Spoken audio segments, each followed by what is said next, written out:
live? I hope we are live tonight on Movie Crap Live. Starting at... Oh, what's going on? Oh, there's an ad here for ladies with glasses or something. Oh, there I am. I want to hear me. Oh, there we go. Hello and welcome to Movie Crap Live, your weekly entertainment, animation, movie news show. Oh, hello, Anthony. Hello, Cornbread. Hello, Purple Goop. Hello, Sinram. The very nice Sinram who's been doing the awesome timestamps. Thank you very much, man. Everybody give a big applause to Sinram for all the work he's been doing. Pup, Nathaniel Foga. I see Alex is here. I see Reiki is up there. I see K-Master. We got quite the crew tonight. Oh, Phony Cone. Hey, Phony Cone's got a cool channel. Check out. They got some cool cartoons. And, yeah. All right. Sorry I'm a little late. We will obviously run. Hey, Zodberg's here. And yes. Okay, and Pan is streaming too. Well, I mean, I signed out the kitchen, so he really has to check with me if he's going to do that. Anyway, joking. We don't live together. It was stupid. Okay, anyway. That'd be cool if we, I wouldn't be against it. All right, maybe is Twitter good? Or we, yes. Okay. Hello and, oh, whoa. I didn't expect the super chat so soon. Bloxy coming in hot. Okay. Okay, at work. You're at work making donuts, I believe. Said, oh, hello, Dan Bed by 11. I guess we have 20 minutes with you. Jordan Salaflo as well. At work, Kevin James should be in Moana. You know what? I agree. I don't disagree with that. I think Kevin James, I mean, they just added characters to that second one, so why the fuck not? Let's give this is the reveal of the energy drink, but Cornbread did guess it is the Monster. I don't do Monster a lot, but it's the Rio Punch. I have no clue why I got this one. It was just they're at my grocery store, and I was like, I need to get an energy drink, and we don't do Monster. You know what I respect about Monster? They have the little thing here, much like a Red Bull. I should just get a Red Bull sometime, not just for the Oscars. Jim, trust me, YouTube creator houses never work out. You can't. I mean, with my kids, I don't think anyone want to. Hello, Embly. Also, anyway, hello, Embly and Classic Camera. No, Kevin James could maybe be her dad, or just. I know he has an Instagram. I haven't looked into that. He has an Instagram thing going on. I gotta really. Anyway, cheers to you, Black. I meant to look into that, and I didn't get to. It's hitting me now. It's like it says energy juice. It tastes okay. I'm okay with this. It's hard to find different ones all the time. Hello, the Ghetto Beaner. It's been a while. Brad Autumn. Well, we'll start to talk about that stuff. Before we start, I guess I'll do my small talk kind of stuff. Sorry. Oh, well, first off, this is just loose, so whatever. It's been kind of a crazy week because my wife's been having to work a lot extra and at work, and so I think yesterday I really wanted to get my second. I want to have 3 Frankenstein videos out. We did the silent one. I'm doing Son of Frankenstein, and it was getting late, and I was like, I wanted to be able to do the show today. So I didn't get to finish it. But tomorrow night will be Son of Frankenstein. My plan, and even on Tuesday, I was shooting stuff for Frankenstein. The Del Toro's Frankenstein. So I think I want to get the Frankenstein stuff done before Thanksgiving week. And I have cool Thanksgiving stuff planned and all that stuff. But yeah, sorry about kind of, it was spotty. It's just like a lot going on. And hello, Medela Butterfly. And yeah, that's basically it. There's just, last night I was like, I am very tired. I thought I lost well, no, when you're like at the end of your day and you're trying to get something done. And I thought I had lost a file for some reason. And then this morning I woke up and go, I know where that is. Why did I think that? And hey, Will. And then I was like, go to bed. You ever do something dumb and you're tired? And anytime after that, I go, just go to bed. And that was anyway. But there is cool stuff coming. I am working on things. It's not finished. But I did see, my wife and I, before it got crazy, I finally saw. You guys are probably gonna laugh at me. Guy Ritchie's Snatch, and after watching it, it was decent. I like it. It's very complicated. One of those gangster movies where you're like, wow, this is complicated. Unnecessarily so with all these characters. I guess that's part of the appeal and stuff. Also, Brad Pitt does not look English. I don't know what that was about. But like the whole time, like he looks like he has hot dogs. Um, you should be. That's pretty cool. I think it's cool. I like the winners. There's another winner that I'm. Anyway, there's cool stuff coming, but it was good. It was interesting to remember when people thought Guy Ritchie was the British Tarantino, and I was like, he really like watching it never was. He was just the British crime movie, like stylized crime movie thing. So I sort of understand. Didn't he have like beef with Tarantino? I forget that whole deal. Um, I don't know. I think if you direct the Aladdin remake, you definitely lost that one. But it is interesting to watch like when people are like all hyped about it. But I forgot he did Lock, Stock, Snatch, and then Swept Away, and then he just becomes like a studio director. So like his most of his reputation is based on those two, which I find interesting looking back. I was like, you'd think there's like another one in there, but there isn't. It's just like now he sort of goes back to it, and he's gone back to it since. But it's like it's weird when you think of his prime thing.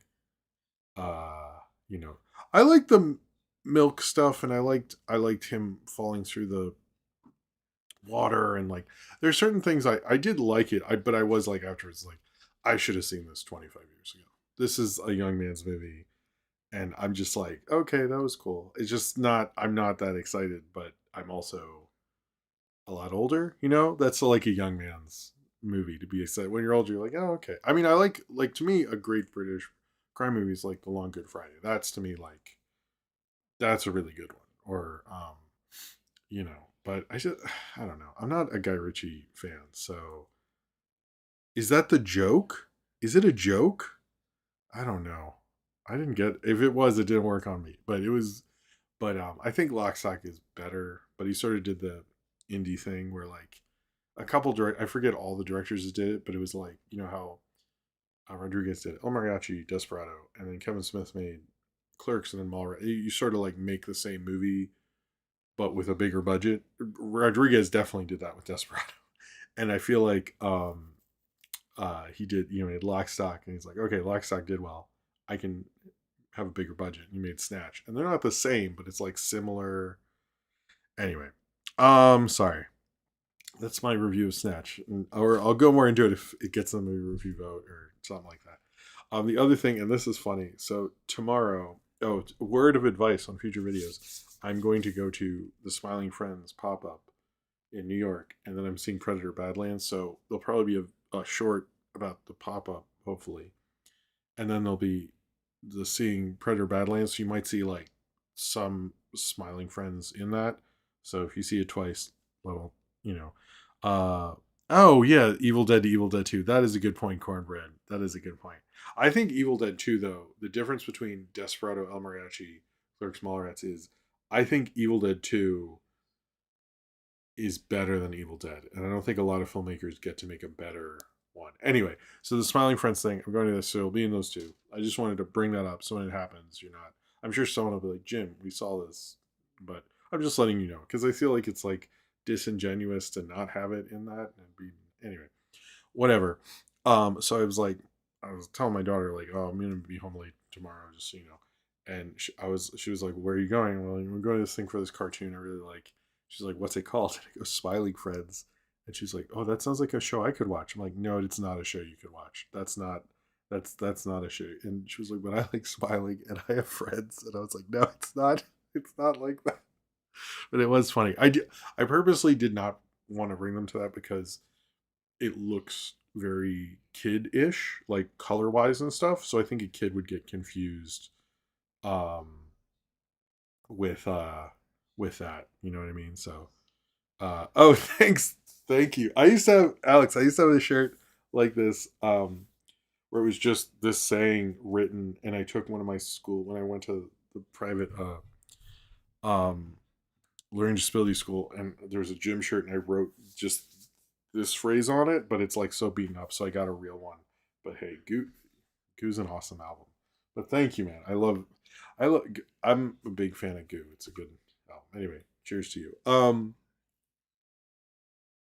Well, thank you very much, man. Um, no, the reason I specifically do not want to like even tempt it and get away with it. Well, one, I feel like if I don't go tomorrow, I won't go, and I missed every Smiling Friends thing in New York because I find out about it later. But sorry, I have a bit of a cough, and I was hoping it wouldn't show up, and it did. Um, but when I was a kid, I'd go to comic book stores and I'd pick up a comic and go, "This looks like it's fine for me." And then you get like inundated, or like my dad's old comics. He had like this Conan comic I opened. It was just like fucking pornography, uh, uh, and stuff like that. So it's just like you got to be. I'm aware of like the trappings of thinking like, yeah, it's fine, kids won't notice, and like you do notice, and there are times like I saw stuff I probably shouldn't have, and I try not to like push, if I know there's a line, I don't try to, I don't want them thinking like Smiling Friends is fine and then watch it on YouTube, when no one's looking. Not that that happens, but it's like, let's not tempt things, just for my own thing. No, sorry, when I said gym shirts, I used to write on white shirts with a Sharpie, and I had so many just white shirts with writing on it when I was in high school. So that's what I meant by that. So that's sorry, I forgot to say that. So a lot of my shirts when I was in high school and college just had like written stuff on them, and the coolest one, which I still have somewhere, is under the CD. I should start the actual show. This is just dorky.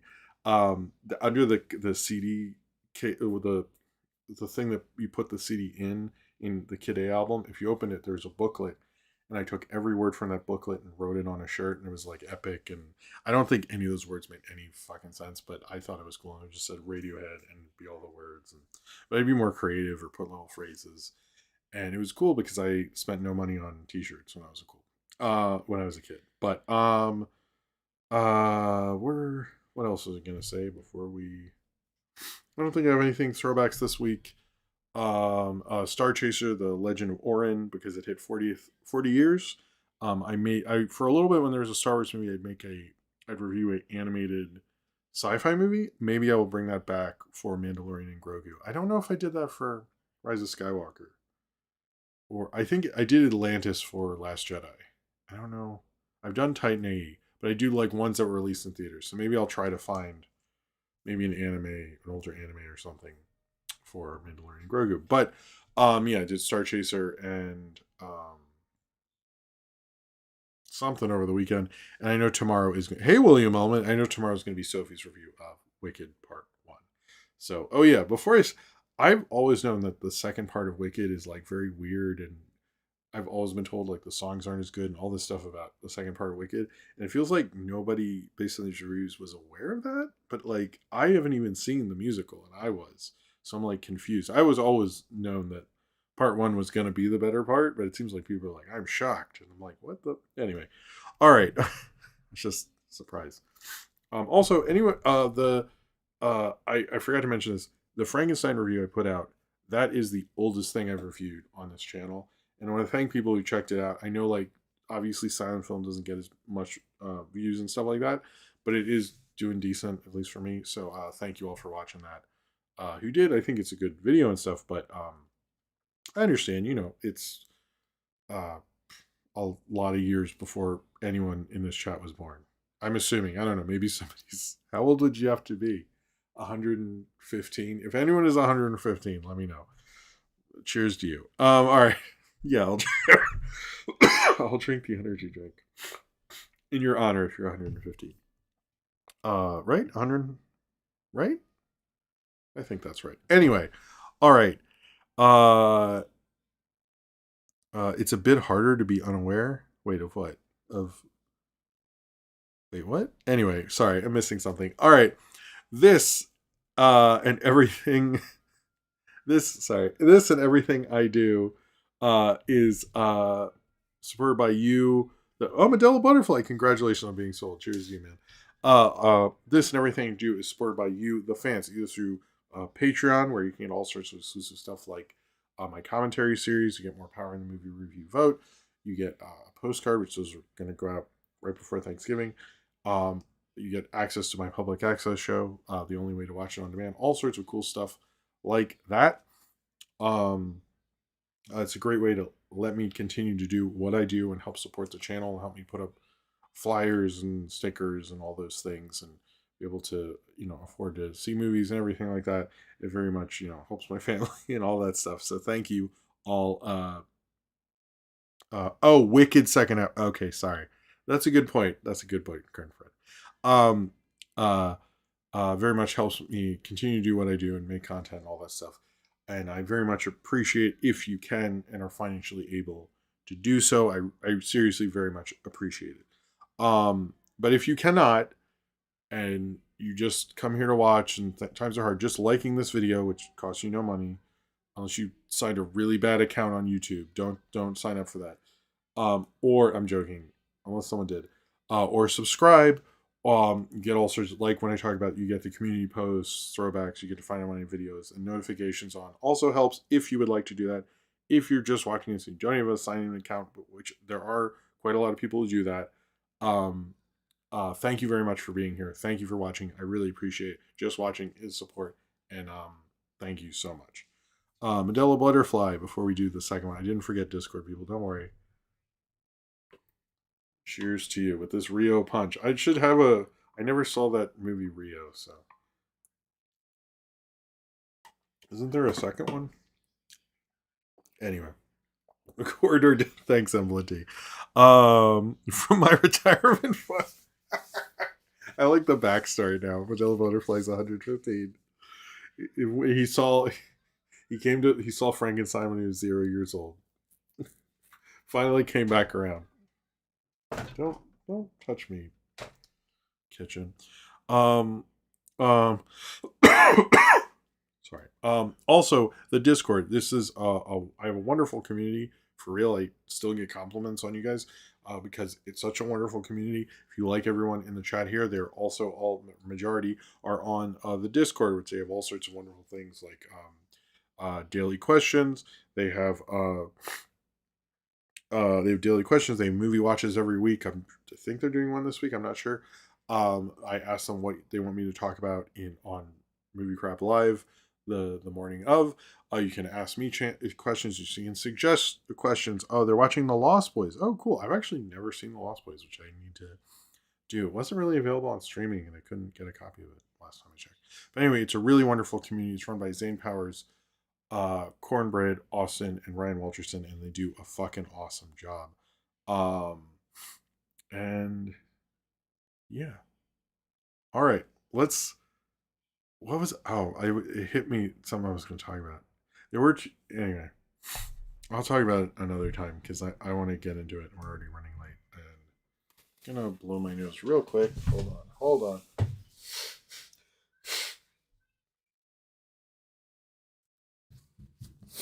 Okay, I just don't want you to. I feel like nobody wants to see that. Maybe they do. Maybe that's what really take me over the top there. I don't know. Anyway, first up, and we have. I think we're gonna hit the thumbnail hard in these opening things. So if you're just here for that, I guess. We got the first look at the Zelda movie. Is it just called Zelda? I think it is. Zelda movie? Or The Legend of Zelda. It's called The Legend of Zelda as far as we know, at least. The movie The Legend of Zelda. We got our first look just of the two actors looking all pretty with their hair and stuff. I think to be honest, to my limited understanding of the Zelda games, I did play it in the 80s. But I also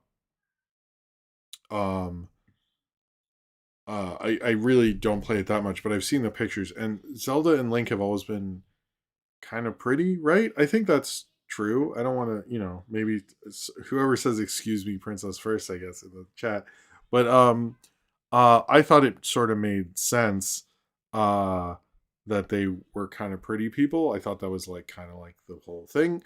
I noticed there was some pushback on that and saying like, oh well, Lord of the Rings only looked like it did because I'm also like, no one was putting money in fantasy movies, so of course it looked like that. They let the dead alive guy make a. Anyway, it's like context.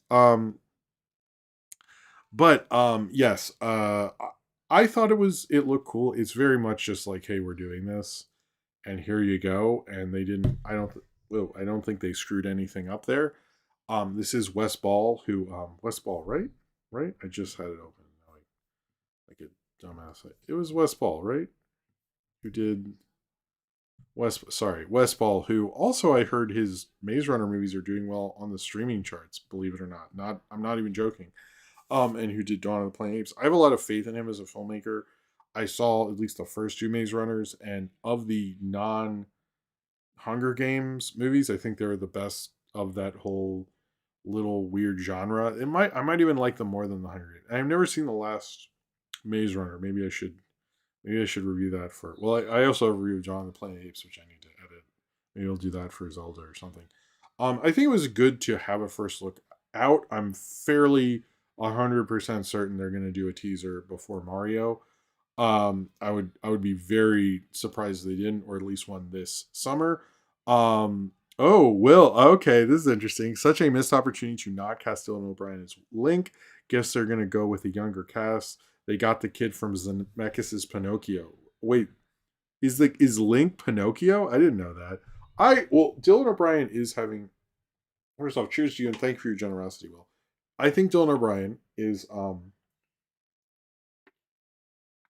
couple things about him. Um, I think Dylan O'Brien with this Sam Raimi movie, that's gonna really help him out. And I've heard this from actors for years, but if you're in a movie from an auteur, like Sam Raimi has a lot of respect. So a lot of people who make movies are going to see him in the Sam Raimi movie.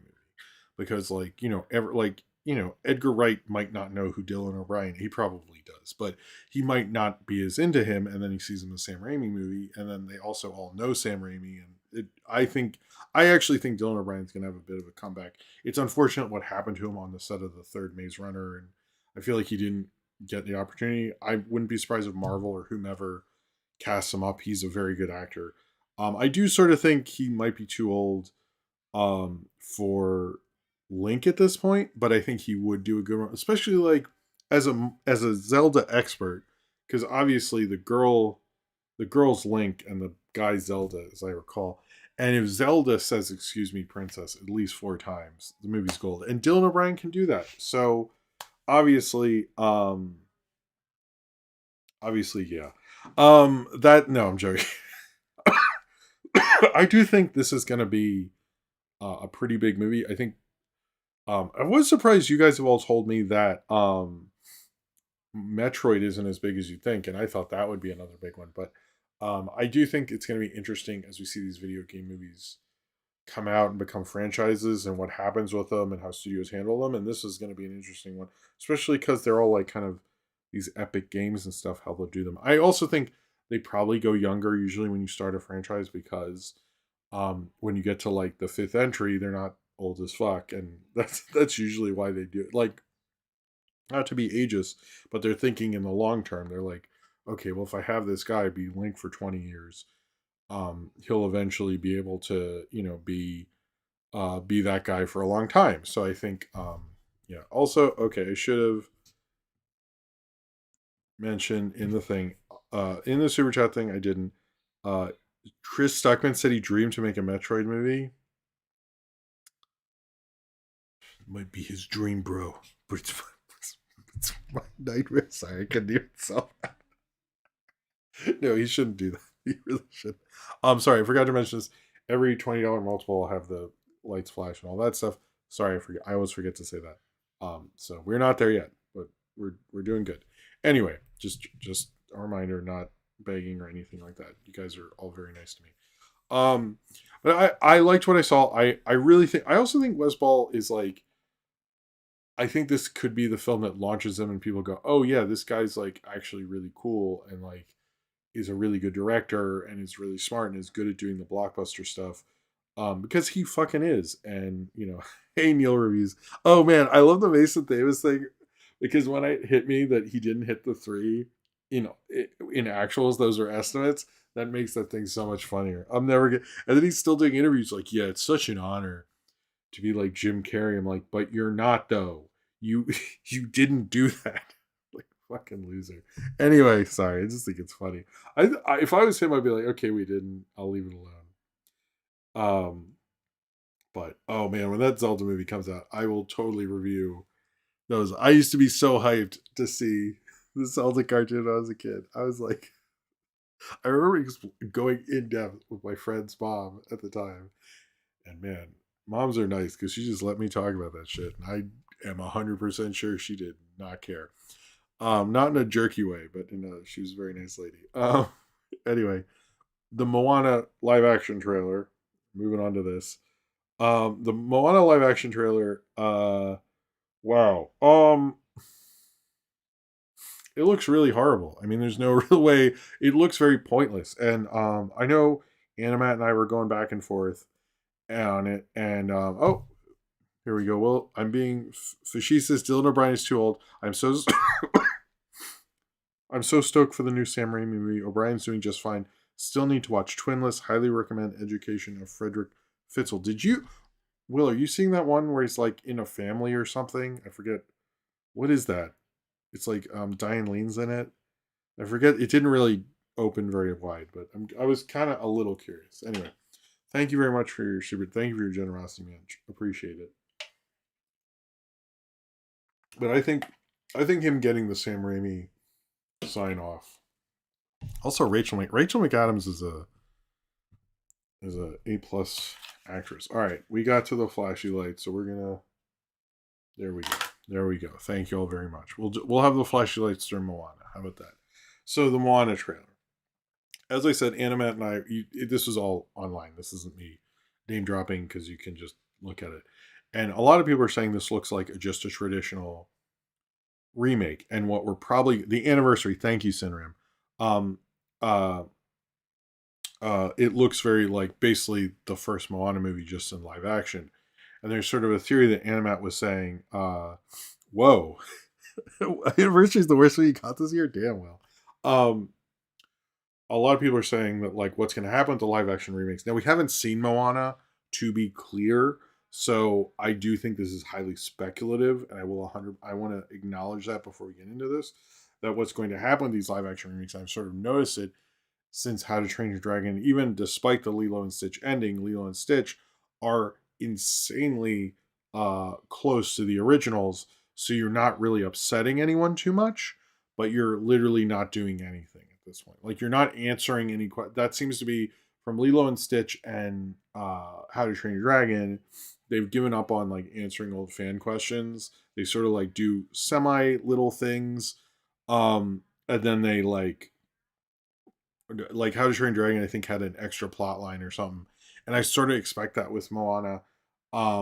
Supposedly this was made in, I mean, because the Black Adam seems like his career currently is in the aftermath of Black Adam still, because that's why Smashing Machine happened and that's why Moana happened. If anyone says like he ran back to this when Smashing Machine bombed, this was always going to happen. This trailer, it was never not going to happen. So the idea that like Smashing Machine could have been the biggest movie in the entire history of movies, this movie was still going to come out. But because of Black Adam, it happened, which I think is kind of pathetic. I also think like Disney's out of movies to remake with. I mean, are they going to remake Frozen? Like that just, I don't think they will because of Jennifer Lee's position. Obviously, they're trying to do Tangled, but they don't have that many movies left that people will really freak out about and stuff like that. So I find this insanely boring. It is interesting The Rock isn't in this. A lot of people suggested because The Rock thought he was going to be campaigning for Best Actor, which I think he still is campaigning, from my understanding. I've heard him go to events, like he's still trying, which is honorable. I actually respect that in a sense. Like he does seem like he really wants to work with auteurs. It wasn't like okay, this didn't work. Like he's also got like this and Jumanji 3 or 4 or whatever. Is it? See, that's the confusing thing. Is the first Jumanji Welcome to the Jungle, is that Jumanji 3? Because does Zuthora count? And if Zuthora counts as 2, then Welcome to the Jungle is 3, and the second one I've never seen is 4, and then is it 5? Like it's just I don't. whatever. Black Cauldron could be a good show if you read up on the books. It really could have been a better show, but they never did that. Sydney Sweeney, I don't think it's the Sydney Sweeney. I will actually talk about that later, and there's more details about that later in the show. But anyway, this trailer, I think, it just didn't excite me at all. It's sort of like, okay, but like, what's your perspective here? It's like, what do I think about all these live action remakes? What's the point? And they never have one. It's just like, well, we got you all to come to the theaters. I'm sure it's a hugely popular movie. It's on streaming. It's a very very big thing, but it's just not. I just don't think it's the time. Also, like, it'd be cool if like there was a different. It'd been 20 years and there's a different actor who people compared to The Rock and he played Maui or something. But I just don't understand like the need for it or like why I should see it is very odd to me. It's also weird. Like, I don't think Moana is one of the better. I don't know. It's just like anyway, whatever. I'm also like, isn't that brand sort of tainted after two? Like, who's still watching? I don't know any kid who's watching the second one. Anyway, although that seeing that old tweet go viral where the person who wrote the music for uh Moana 2 said the kids will be singing the songs, don't worry, and everyone's like laughing. That was funny. Sorry, Sinram. Sinram said Disney should remake the remake of Alice in Wonderland and it could be all animated. I would be cool with that. I don't like that remake. Cheers to you, Sinram. It's like my least favorite Tim Burton movie, but I respect that like the whole selling point was Tim Burton's Alice in Wonderland, and I like how this whole live action remake thing kind of curdled because it's like it's not like I don't really know who's directing Moana. I'm sure someone in the chat will tell me, but it's not like it's like I don't know who you would get to do that, but it's not like I don't know who would be the actual good director for Moana. If you're, but you know what I mean. It's not like this director, like Alfonso Cuarón's Moana, or like Werner Herzog's Moana. That I would see, but it's just very weird. Anyway, cheers to you, man. Originally they did think about just doing the Broadway musicals and making them into movies, and I think they should have done that. Anyway, Guy Ritchie, yeah, that's is he directing it? I I believe you know what I probably.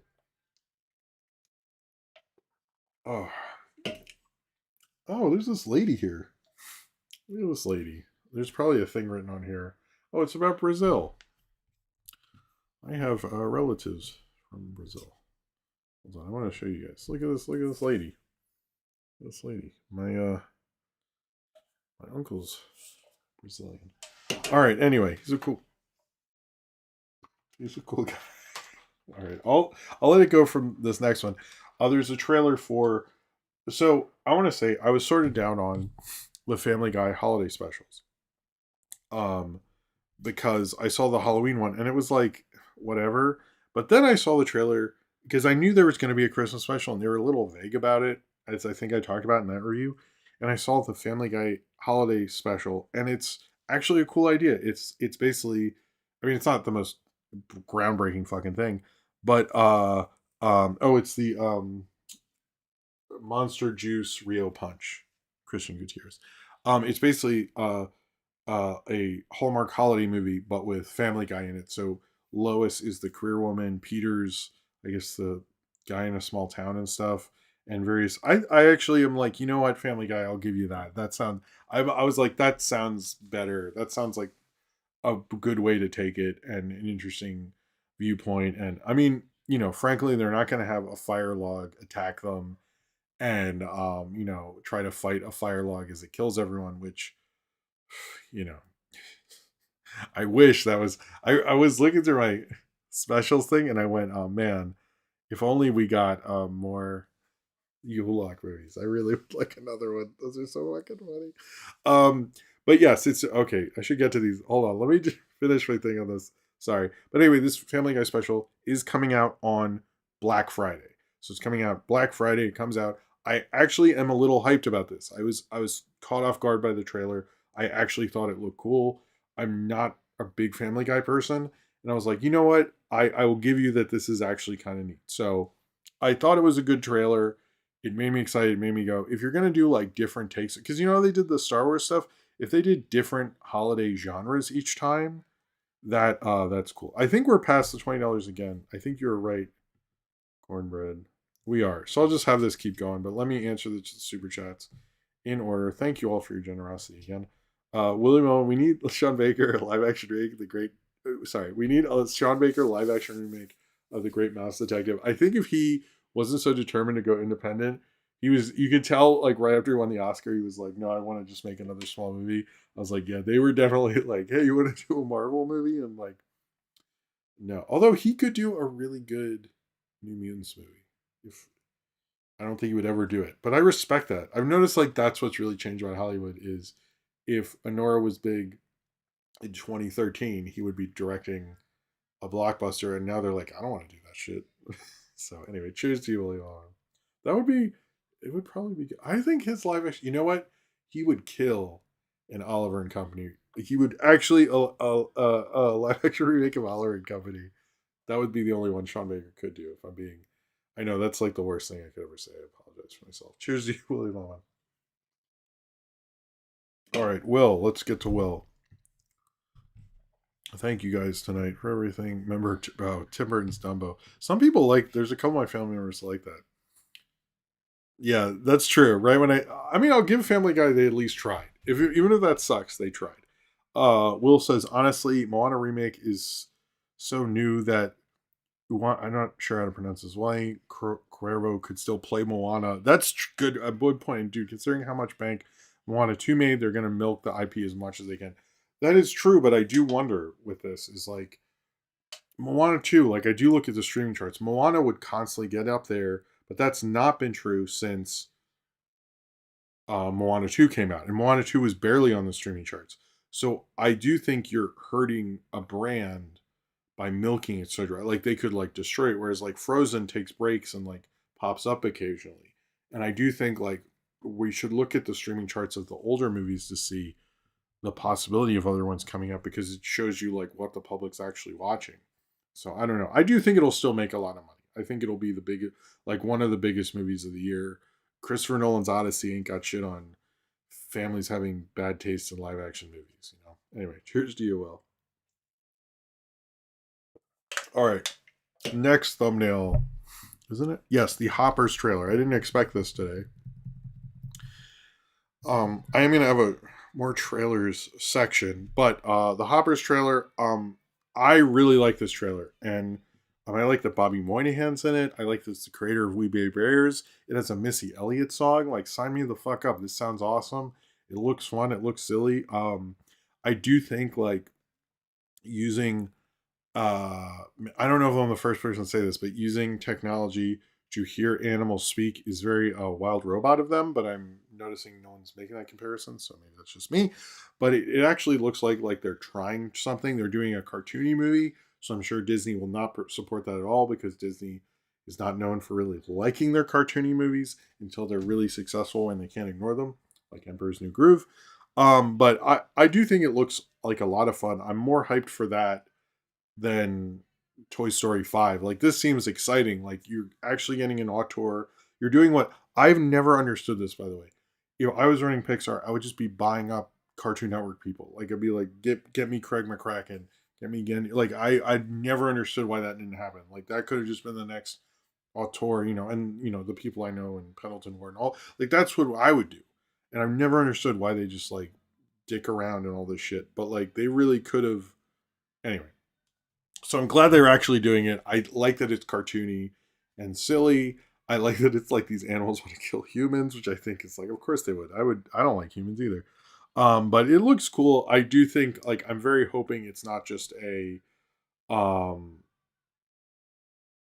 kind of a forgotten kind of animated thing specifically for its release date. I hope it gets a good reception and doesn't get buried because there's so much other stuff this year next year. But I really did like what I saw. I was like, this is my kind of thing. This is the kind of thing I take when I take the kids to the movies too. Like we're going to the goofy cartoon movies.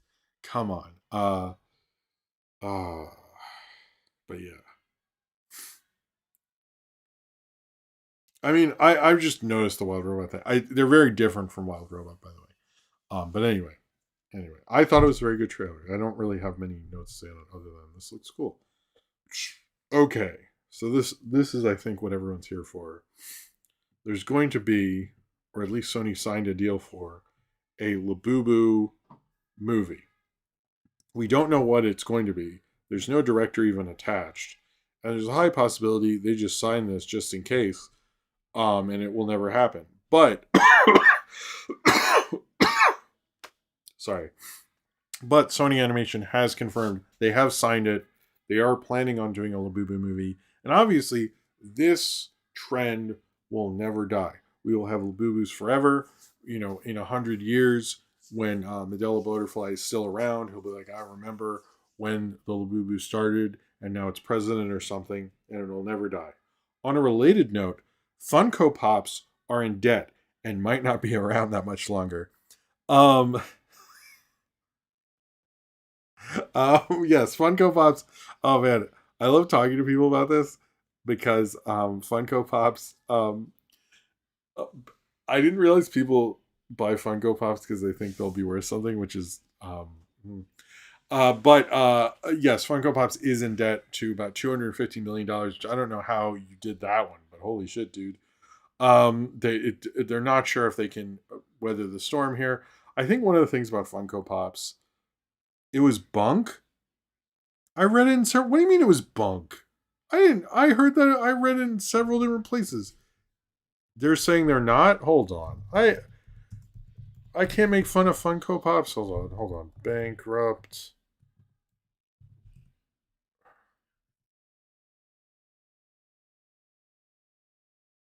Okay, but well, they're not. But it says they're. Everything I can find on this is okay. I don't know about that. It does seem like it's not doing well. Anyway, I don't know what you're talking about, Zane Powers. Just send me a link. But anyway, they're not doing well. They're not in good financial standings. But I talked to a few people about this, and then every person, uh, where's the Beanie Babies movie? That's a good one. The '90s failed us all in this line for. You're right. Cheers to you, man. No, anyone I talked about this with would always go, oh, they've always been a financial bind. Okay. Anyone I talked about this was like, well, yeah, but some of them will be worth something. And I was like, look, let me tell you a story about '90s comic books. If everyone, this is just in general, you can collect all you want. And I noticed there's articles or like your collection is worthless kind of nonsense. I always see those sort of things. If you want to collect stuff, go about it, have fun with it, right? Do not collect things expecting they'll be worth something unless you get like the rarest Funko Pop fucking imaginable. But if you have a Spider-Man Funko Pop in the box and think you're going to, when Funko Pops goes bankrupt, you're going to sell that thing. Uh, I don't know what the fuck it's. But I talked to a lot of people who were like, oh man, but my Hulk or something. Like I forget what they said, but it's like so strange to me that they actually people. I don't know. I have my Mystery Science Theater ones. That's the one thing I'll say about Funko Pop that I will respect. Is that they would do Funko Pops of things that didn't have action figure lines. So the only way you could get an action figure and Funko Pop would make it, and I was like that. So, you know. But anyway, I thought it was funny. They're ending. Apparently, they're not. I believe, Sinner. I believe American Girl has like um, TV movies because I remember Mia Farrow like came back out of nowhere and did one of them. But I don't know if they. I don't think they're obviously not very well known because. But yeah, I am surprised they didn't make more of this. Anyway, moving on. Let's just do a bunch of trailers. There was a new trailer. I noticed this one didn't get talked about as much. I was disappointed. Um, but Project Hail Mary, the second trailer of this, which is stars. Oh, thank you, Nathaniel. Which stars Ryan Gosling, directed by Phil Lord and Chris Miller. It still looks really cool. I actually like it a lot. It has more personality than like Don't Look Up because it's about like someone having to go into space and save humanity and stuff. But I think also not having a million stupid, silly characters and just having one guy and Gosling's charisma is pretty cool. I also learned he has the car from Drive. Like he owns the car from Drive. That's so cool. He didn't say the jacket though. I would be like, if he has both, I'd like to imagine he's like his wife's like you really need to pick up the kids, and he puts on the jacket. That song from Drive plays, and then he gets in the Drive car. I'm sure that doesn't. I hope when he's like really old and his kid's like, oh fuck, it's my dad. Jesus. All right. Anyway, I really like that trailer.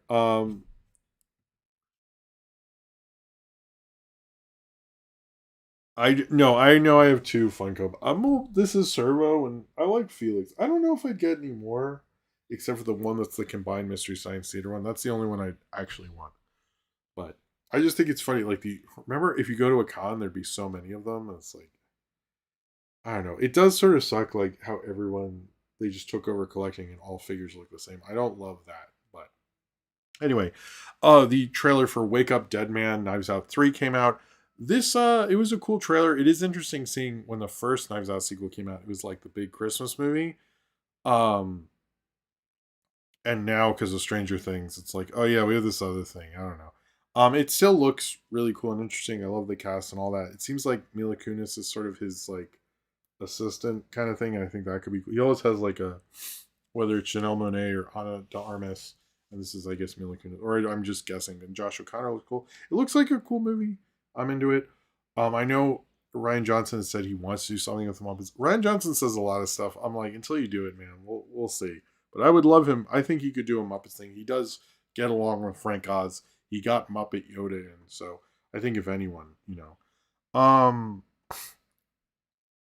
we got the trailer for Hunger Games: Sunrise in the Reaping. This doesn't come out till next year. It's about like Woody Harrelson's character of Hamish in his first Hunger Games.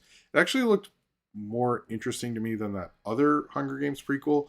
We'll see if I want to see this when it comes out, because I didn't actually see that. They unalphabet. They do. It's not alphabet. My collection of stuff's a mess. But yeah, they it was interesting they put that out so far in advance, but I think it's just to be like, hey, we're doing this. And I was a little surprised, but I think it's also like more people are coming to the theater, so they'll probably want it before. I don't know what movie it's. Would that be before Wicked, or I don't know what that would be for. Anyway, other thing is The Moment, which is a Charlie XCX sort of mockumentary kind of thing about Brett Summer. I really like Charlie XCX. She just did a song with I think it was John Cale from the Velvet Underground for the Wuthering Heights movie, right? Yeah. And I thought that was actually really cool. I'm kind of interested in this. I don't know if like I don't know. I heard like her screen tests and her trying to be movies didn't really work out, but this looks like an interesting. Maybe it's sort of dumb. I don't know, but I like her, so why not? And then Chronology of Water, which is Kristen Stewart's, I believe, her directorial debut. This trailer looked really cool. I hope the style of the trailer is actually in the movie. But this has one of my all-time favorite dumbass pull quotes. This is not a criticism of the trailer, but they did put it in there. So I guess sort of it said some movies are shot and others are directed. I think it was something like that. And I was like, what? What does that even mean? Like, I love when people say quotes. They're supposed to be deep. And it's like, some people walk and then others run. And you're like, what? What the fuck? Yeah, I know. What? I don't. Anyway, it was like, I was like, it really took me out of it. Because I was like, this looks like a really interesting story of wood, but I love the whole, oh, it's part like yeah. I didn't realize it was a concert film. That's interesting. Thank you, William Millman. But yeah, it was like my favorite. It's just like some movies are shot, others are directed. What? Like they're all both of those things. I don't understand what that was supposed to mean. I don't know. The others were like kind of generic pull quotes, but like that one was like I was like I have never seen a quote. That's like I saw the trailer for this film. I never sang for my father, and I think the announcer said like if you have any emotion at all, you will see. I never sang for my father, and I was like, whoa, hard sell on that one. Like you have to be a total piece of shit to not like this movie. Like that's that's wait, what is going on? Really interesting. What I'm confused what's going on in the chat right now. Anyway, people made a big deal about this. I don't think it's a big deal. Well, I think it's like here's the thing. I don't mind when it's a big franchise is making a shit ton of money, and the talent asks for a lot of money, because a lot of times this might be your only chance to like cash in, and especially like there are. I just heard an interview on the Town podcast, which I don't know. I have regrets about the guys who run it, but um, it was interesting hearing an executive who used to work at MTV. But he's an executive who used to work at MTV, and he has like a shit ton of money.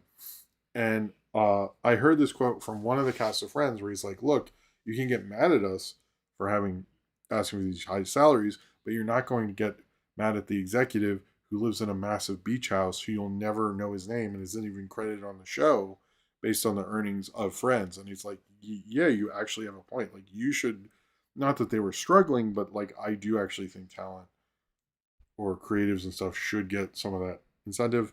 But anyway, the deal is Kristen Bell, Idina Menzel, and Josh Gad signed deals for upwards of $60 million each to return for Frozen 3 and 4. However, I want to, before you react to this, I want to specify this is a deal that basically, first off, it's for 2 movies. Second, it's because of it's paid off over certain years, so they're not getting $30 million, and the film has to hit financial incentives. So basically, a lot of times, like the Avatar people have these deals too. You make $1 billion, they give you like a bonus and stuff like that. So they probably are, no, they're not getting like, here's $30 million to voice these things, but they will probably get like maybe like 10 or so. It's a little misleading there.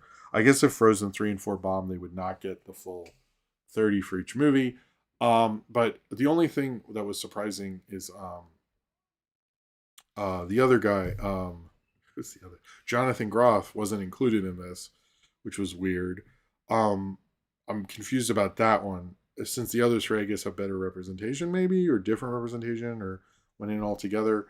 But I don't really mind when talent or creative get this, because they do a lot of like improv and stuff that ends up being in the international films as well. So they sort of do deserve that creative thing. I don't really mind that personally. I know that's like not the coolest thing. I don't like rich people or anything, but I do think if you are, that film makes $1 billion, and how many more in merch, and how many, how many dolls are going to have.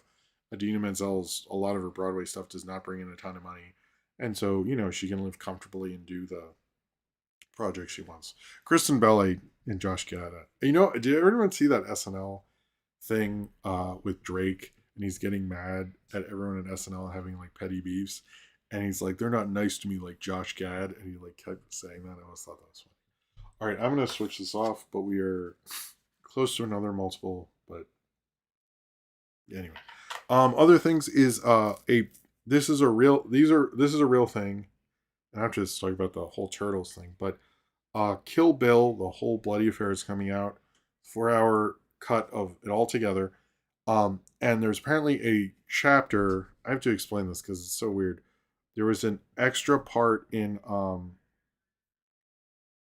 ooh, I like this. How about all their money is frozen in a giant block of ice and you chip away at it to access the money? I actually like that. So apparently in the original script for Kill Bill, there was a chapter 7 called Yuki's Revenge, which was cut from Kill Bill 1. I don't think they shot it, actually. It was a little confusing, but they never did anything with it, so they're going to bring that into Fortnite.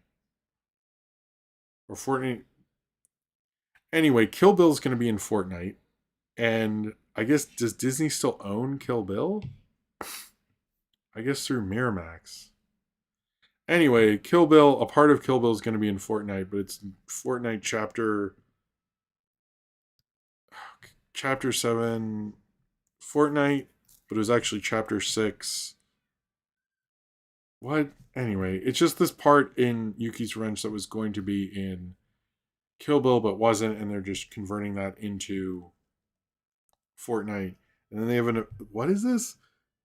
Tarantino next to the pussy wagon at a Fortnite red carpet event for Fortnite chapters. Jesus, I don't know, man. It was basically Fortnite and Kill Bill are, to really experience the whole bloody affair, much like episode 9, you have to play Fortnite, is what I got from this. So I won't play Fortnite, but yeah, why does it say Disney? Because it doesn't, or did they own that? I thought, I'm so lost on all, none of this makes sense.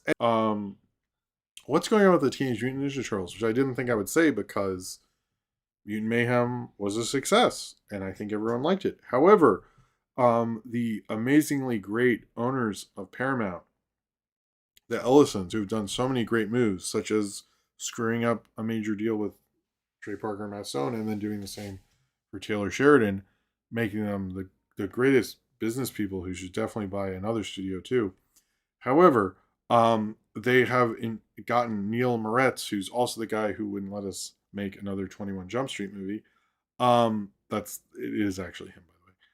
I'm gonna drink some water. Sorry, 1 second. They're having him a Teenage Mutant Ninja Turtles live action franchise. Um, the live action is the only Quentin movie I've only seen once and remember. Oh, that's interesting. Um, uh, did it really freeze? Oh man.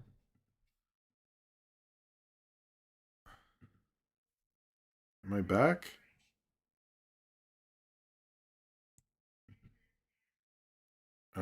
Okay. My computer's not freaking out, so I'm not sure. I don't want to like. Can you still hear me? Great owners of Paramount. Okay, that's weird. Oh man. Okay, I need to go through. Um, this appears to be a YouTube issue because my OBS is fine. And that sucks, man. I'm sorry, everybody. Yeah, they're the Ellisons are sabotaging the stream. I guess I'll just continue even though it's frozen. I'm sorry about. I don't actually have that many like tabs or anything open. I just opened the one. Is it just because? Okay. Anyway, I'll hopefully it starts again. I'm sorry about that. All right. So Neil Moritz, who is a producer behind Fast and Furious, as well as, um, uh, yeah, sorry, I don't know. Okay. All right. Let's just keep going. Uh, okay. Maybe it's because this is up. All right. So, the live action Ninja Turtles. What's happening is the Ellisons hired or negotiating with Neil Moritz to make a new Turtles live action thing.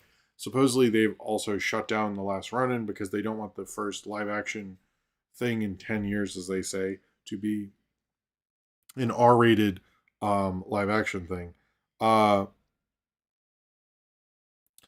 um, so that apparently they are not against revisiting that, but they um they have put it on the back burner as of right now, even though they were talking about to the Nobody director about possibly doing it. The other thing is they really do want to do this and they want it to be like Sonic, which is why they got Neil Moritz, who's also a producer on Sonic. They very much want him to make a Sonicified Ninja Turtles franchise. This is at the but the other thing is what does this do to Mutant Mayhem, which they still um they still say that there's another one scheduled to come out. They've not changed the release date or anything like that. But they are saying that one of the reasons they ended uh, Tales of TMNT or Tales of TMNT Mutant Mayhem or whatever is because they didn't like it, which doesn't make me feel great about Mutant Mayhem because does that mean they're gonna not go forward past the sequel because they don't like it and they want to do a Sonicified, as they referred to in the article by Hollywood Reporter, a Ninja Turtles one. I don't think this would work as well because Sonic, well, we have a Ninja Turtles thing already, so like, why do that? Although apparently they are more interested in doing this because, unlike G.I. Joe's and Transformers, they don't fully own that. They bought the rights to Ninja Turtles, or Nickelodeon did a long time ago. So, I they seem very bullish on this, and I know they are looking at all their IP and they want to make a ton of movies every year, and that's part of their thing. So I guess I understand that, but I don't. I think Mutant Mayhem was maybe, if not the best Turtles movie, one of the best Turtles movies, and I really do not want them to make like a subpar live action one because of the previous franchise. But I just do not think this is a good idea, and I do not think like they have any idea what they're doing if this is their plan to do another Ninja Turtles movie this way. It just sounds kind of pathetic to me. Like, why would you want? I was really surprised when this came out that that was one of their plans, especially because uh like I just don't think it makes a lot of sense, to be honest with you. And I don't understand because you already have Mutant Mayhem doing well, and like hearing how they canceled Tales of TMNT because they didn't like it doesn't bode well for me for the other ones. They didn't say they're canceling it. They didn't say anything negative about the film franchise. But having two different Ninja Turtles franchises at once doesn't seem like a good idea, does it? So I'm not sure, hopefully Neil Moritz doesn't do this, but he's also like, he is not the reason Sonic happened the way it did. There's screenwriters and so forth. So I just don't get it. But in an R-rated TMNT film, Raphael could say "damn" hundreds of times. Sorry. Cheers to you. I mean, wouldn't it just be animated then? I don't know. Those last two movies, like, are not really well thought of, and I think it also stinks that the last two Ninja Turtle shows were very well animated and just got disrespected. I think it's a better thing for animation than live action, as much as I have nostalgia for the 80s 90s ones. I just don't see it as a I just don't understand why you would do this. It seems like such a dumb thing. I don't know. I mean, a Ninja Turtles Force. I mean, I can sort of see it if it like uses the old franchise. Um, like I think that could sort of work, but I just don't. I think like just go back to the thing. So, all right, this is in news that I didn't know was a thing, and people told me was a thing. I will talk about. Maybe I'll just do. Where's box office? Oh, right there. We'll see. I think box office, and then we'll probably. It's hard when you start late. I have a hard time understanding what time it is in the show. Um, I know we can check, but like a natural whatever. So the last 8 episodes of Friends spinoff Joey, which I did not know were actually super rare, because when I was a kid, no, when I was in my 20s, I went to Best Buy and I saw season 2, including episodes that didn't air. But I didn't know like that DVD was like insanely rare, because it was like, can't people just get that DVD? And it like all the prices on eBay were like hundreds of dollars. So this is the first time on streaming because of YouTube you can see the last 8 episodes of Joey, which have been unavailable, especially in America, for a very long time. They never actually aired, and I thought they made it on DVD, but I was confused if there wasn't. I swear I saw it, but whatever. So I know they used to do that in the DVD era. They'd like cancel a 2-season show and be like, just throw it on the DVD so that it would sell better. But yeah, if you want to see the last 8 episodes of Joey, um, then you can do that. Cool.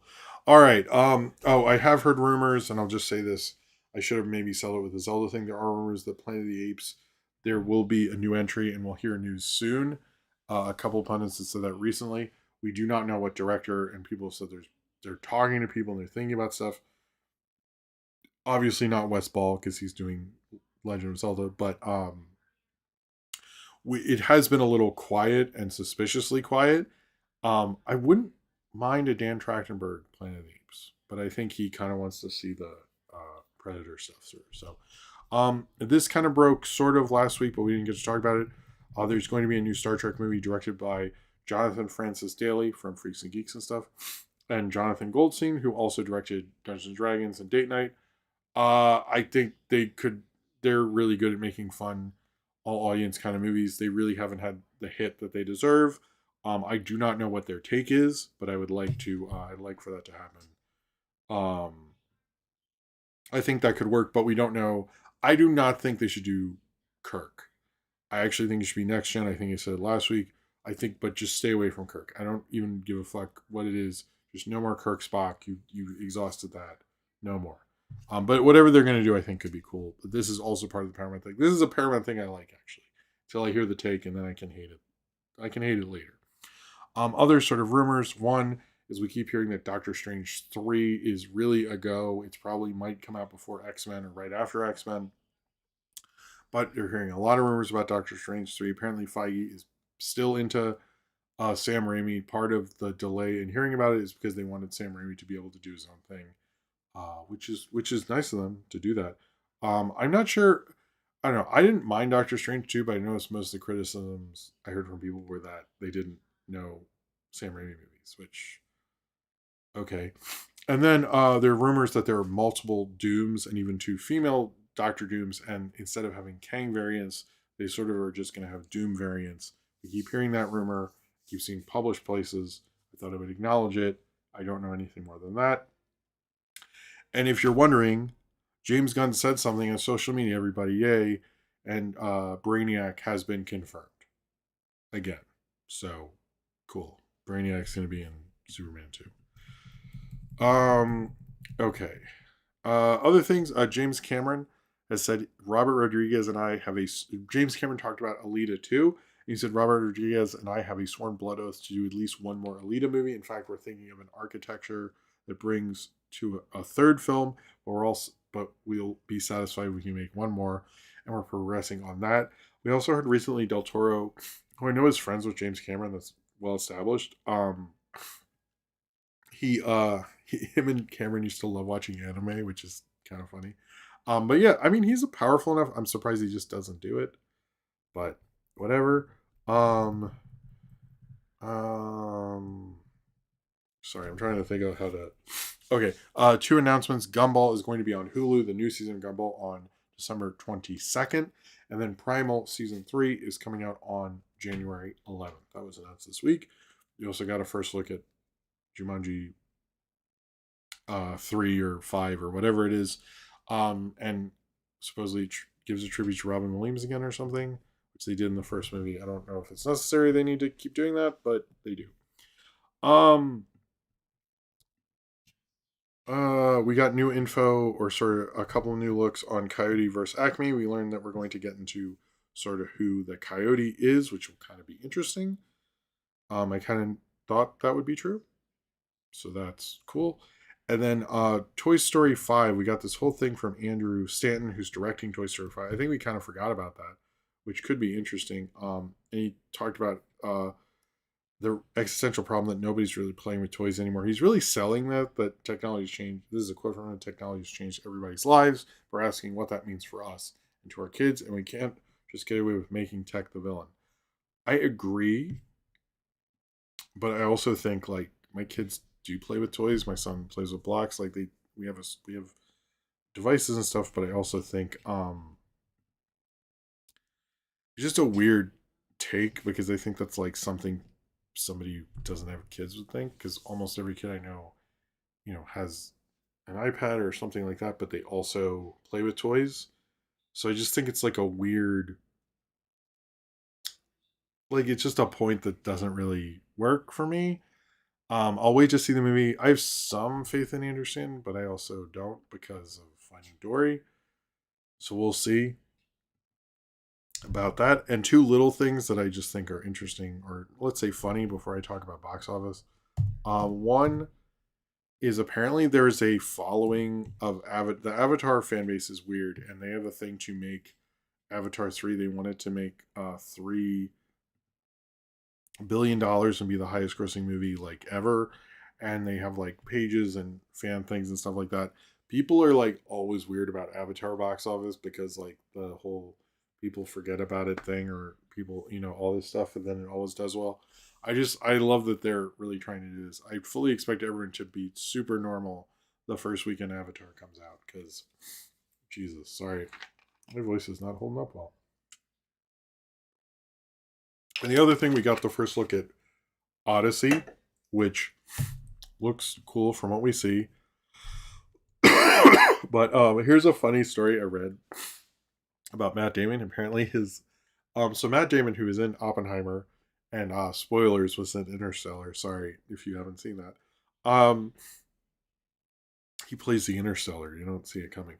But apparently Matt Damon had a thing with his wife that he was going to stop doing movie roles unless Christopher Nolan calls, which I was like, that's funny because you definitely Christopher Nolan's a guy who like plans stuff in advance, and I honestly think he probably knew the Odyssey was happening, and he was probably asked before that. And I love that this guy, like, I don't know, man. I mean, I'll do the counseling, but like, unless Christopher Nolan calls, I'm like, motherfucker, you knew. Come on, I'm not buying that. I thought that was really funny though. It's like unless this guy I know, calls me and asks me to be in this movie, which I have no awareness of whatsoever. So don't worry. I'm like, you really just do not know. It's also like you've worked with them twice now. Like I don't understand. It's just a very funny quote. I was like, dude, you played that. That is so funny to me. I just love I love that quote. I was like, that's the next level dude manipulation nonsense. I was like, what? Come on, man. Uh oh, you're right. He's not in Interstellar at all. You're right, MLNT. Nope. I was thinking of The Martian. They actually cross over. It's they find him on Mars and they're like, "What are you doing here? What are you doing here?" You have to that was only in the IMAX version, so if you didn't see an IMAX. All right, let's talk about the box office. And there's a bunch of things, and I will also talk about the Sydney Sweeney thing because that keeps coming up, but it needs to be explained a little better, and I want to explain it actually.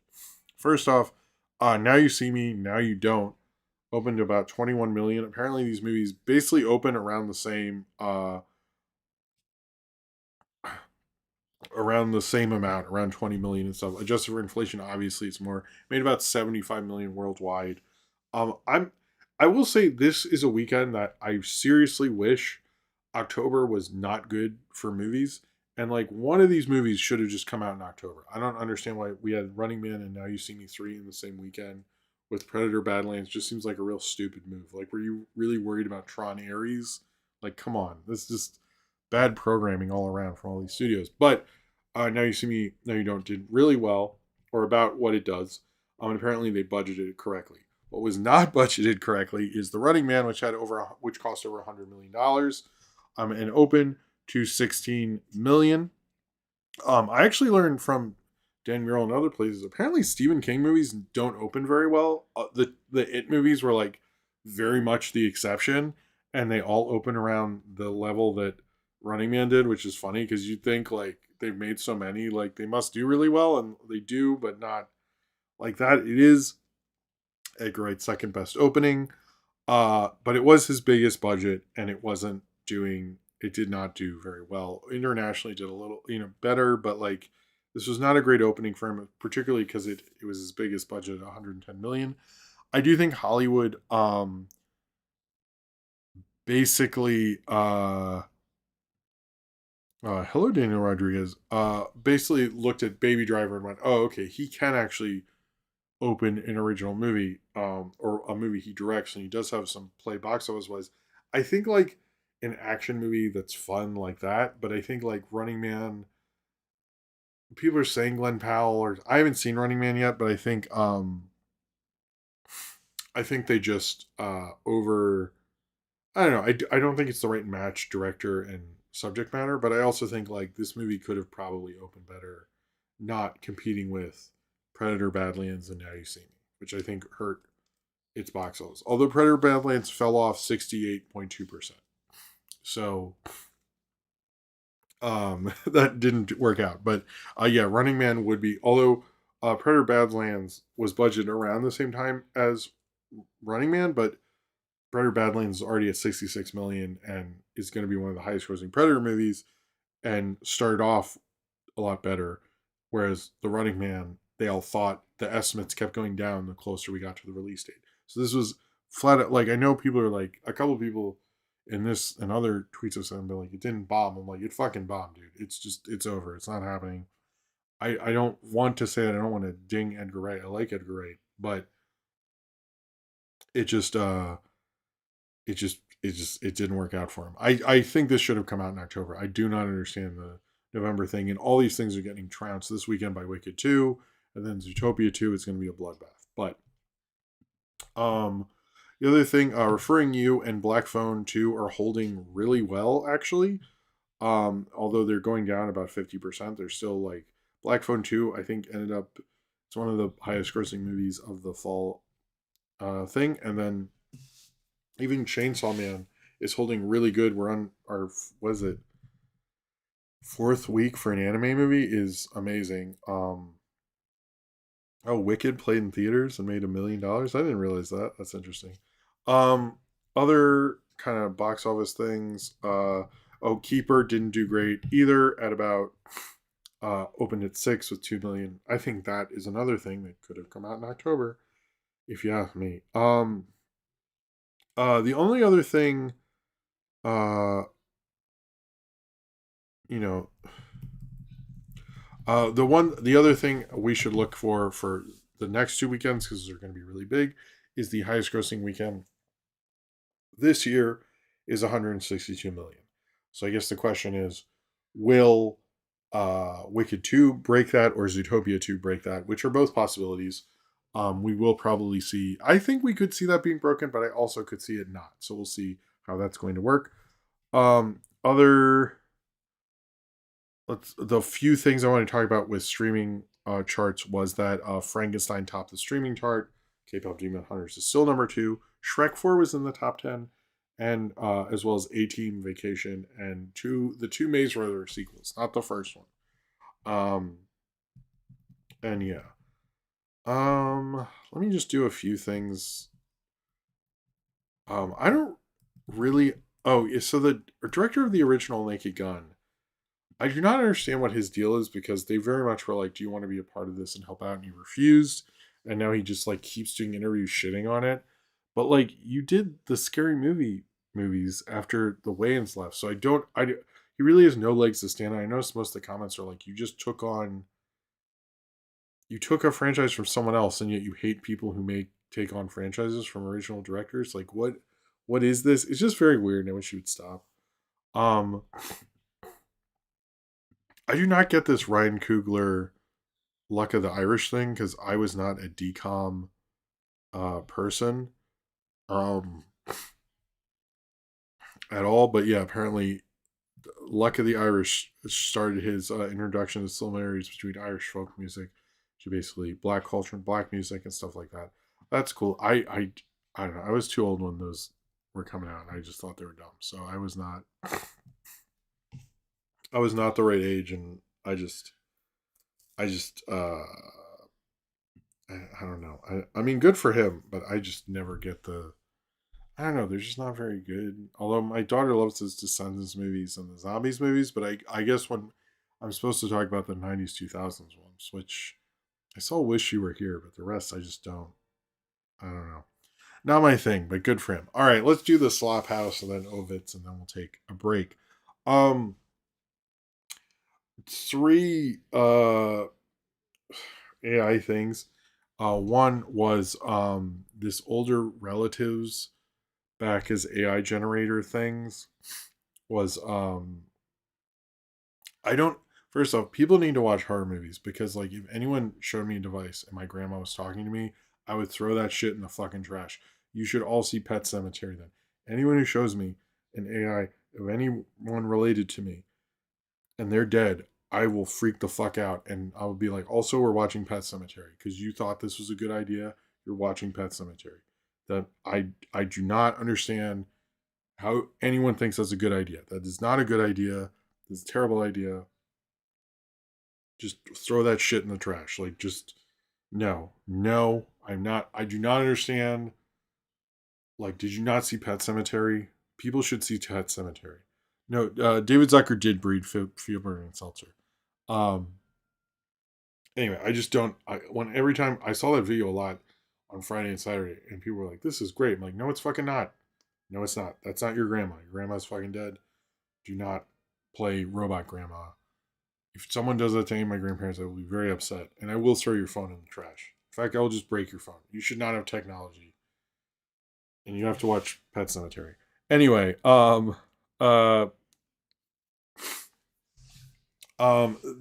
there was this thing, and it was on. I think it was the Ankle or something. And this lady said was talking. One of the lady who's like, I think she was the Tilly Norwood person, or person who pitched that.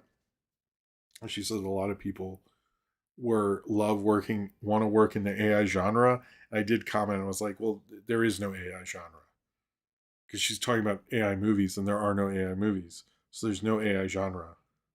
So this lady doesn't know what she's talking about. But I'm not surprised by that. But I've noticed people keep saying the AI genre. I'm like, what is that? Just garbage shit? Like I don't understand. Anyway, um, in my last part of the Slop House, and this is the most disappointing. The most artless people love AI. I would agree with that, Jordan Slopflow. I didn't realize people hated art as much until this AI thing. I was like, oh, people just like people just do not like art. They just think it's bullshit. Okay, so um, this sucks because it's like a person I respect. I know Paul Schrader is like very pro AI, which it's like whatever. But Roger Deakins was asked, and he said, "I don't think using AI is cheating as long as you have something to say. I don't care what you use." Um, I will say, like, I understand the thought behind that, and I agree. Like with art, like it does not matter what you use. It really, what you're saying with it matters so much more than people really understand. But um, oh, I'm see. Sorry, I was on World of Real, and I just got to confirm that Brad Bird's ray gun is coming out in 2026. So that's cool. Anyway, um, sorry, I just saw it. I want to share that. Uh,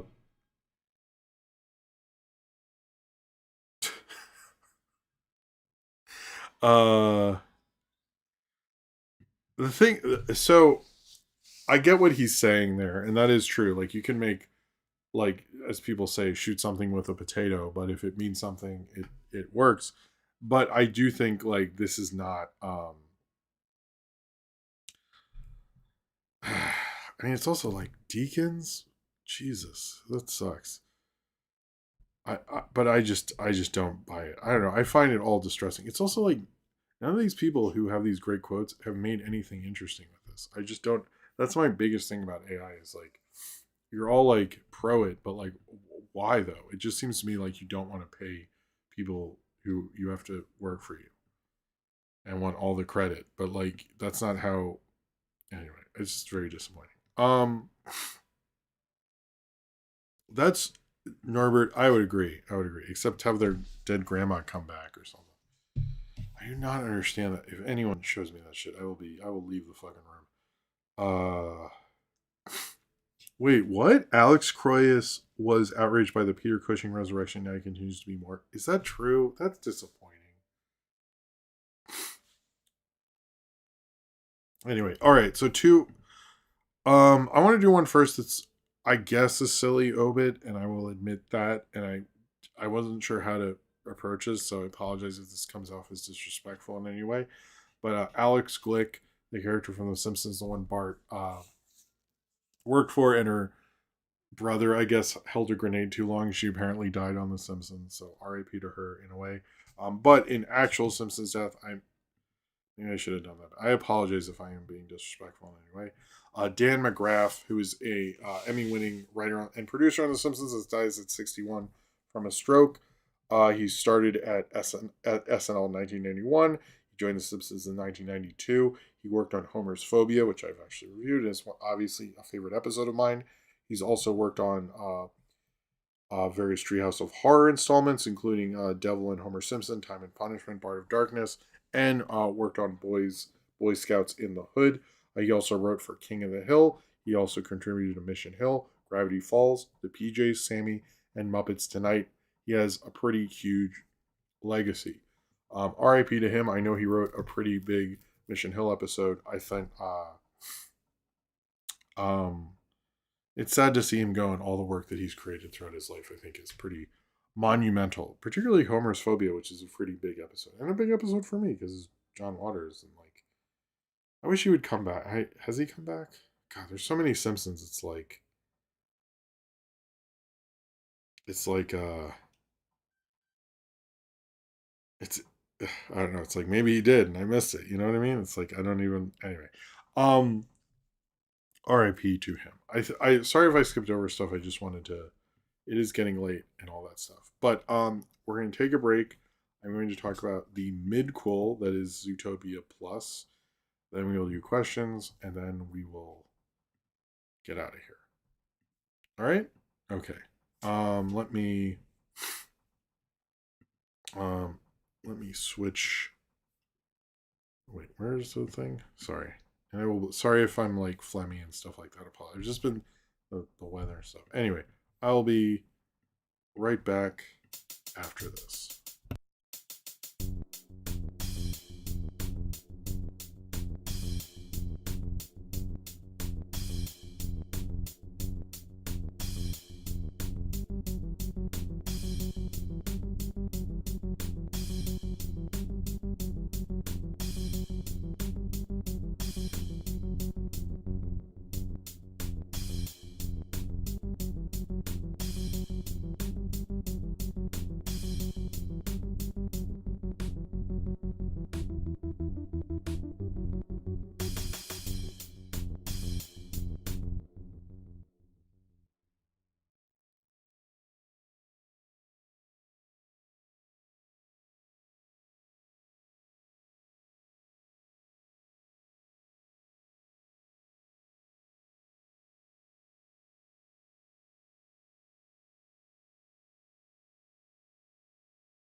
Okay, we are back. Hello to all. How's it going? Let me switch this. Hope you like it when I play the song. I wasn't sure. I need to do another song and all that stuff. Am I back on the thing? I am back. Hello. Yes. Not sure what else. Oh, I see they have Minecraft stickers on the bananas now. So I've added that to my banana collection. If you don't know about my banana stickers collection. Um, but yeah, that's pretty, I don't really understand why they have cartoon characters on fruit stickers. Like, does that help sales? I'd really be curious to like see an article. Like, yeah, oh yeah, it definitely does. But like, I think people just buy whatever. It's kind of fun, and obviously I put them up and stuff, uh, or at least in my kitchen. Um, I'm not sure if there'll be another. I don't think next week. I don't know. I need to see how everything works. I'll let you know if there's a stream on um like Tuesday or something. But I'm sort of I kind of got to see what the vibe is and like what's going on. And it's it was hard to even do this, not to guilt trip or anything. So we'll see. Don't I do think there will be the videos I plan will still happen and stuff, but we'll see if that oh, thank you, man. Thank you, Cinnamon. Cinnamon. Anyway, um, uh, Chris Pratt has Sam Club ads. That really? But anyway, I said Minecraft. Man, whatever. But yeah, we'll see if that. It's Thanksgiving week's a bit crazy, so there's a chance it might not happen at all. But it was going to be a loose stream if it does happen. But yeah, but thank you for being here for tonight. All right. And if anyone wants to do any super chats before the end of the show, we are semi not really close to 60, I guess, or the next 20 multiple. So if you want to get the lights flashing again for this Zootopia Plus thing or during the questions, please do so. But if just being here is cool too. All right. I'm going to talk about the only other piece of Zootopia media that is not a movie, Zootopia Plus. Now, I don't think anyone remembers this show. In fact, I could not find many reviews of it actually, which made me think, why am I doing this? Does anyone really care? I don't know. It is an anthology show, a kind of midquel that it literally takes place during Zootopia, the first Zootopia movie. And it was a Disney Plus kind of exclusive show, basically. And it actually didn't air. I read this. It didn't air on TV until this year. It aired around my birthday, actually. Even though it came out in 2022, they just decided to actually release it. It was in 2025. It made its TV debut this year, which makes sense because it's like the movie's coming out and stuff. But it's just bizarre to me that like they just like it made its television debut in August 2025 on Disney Channel and Disney XD later in the month, and I was like, that's crazy that they just kind of um uh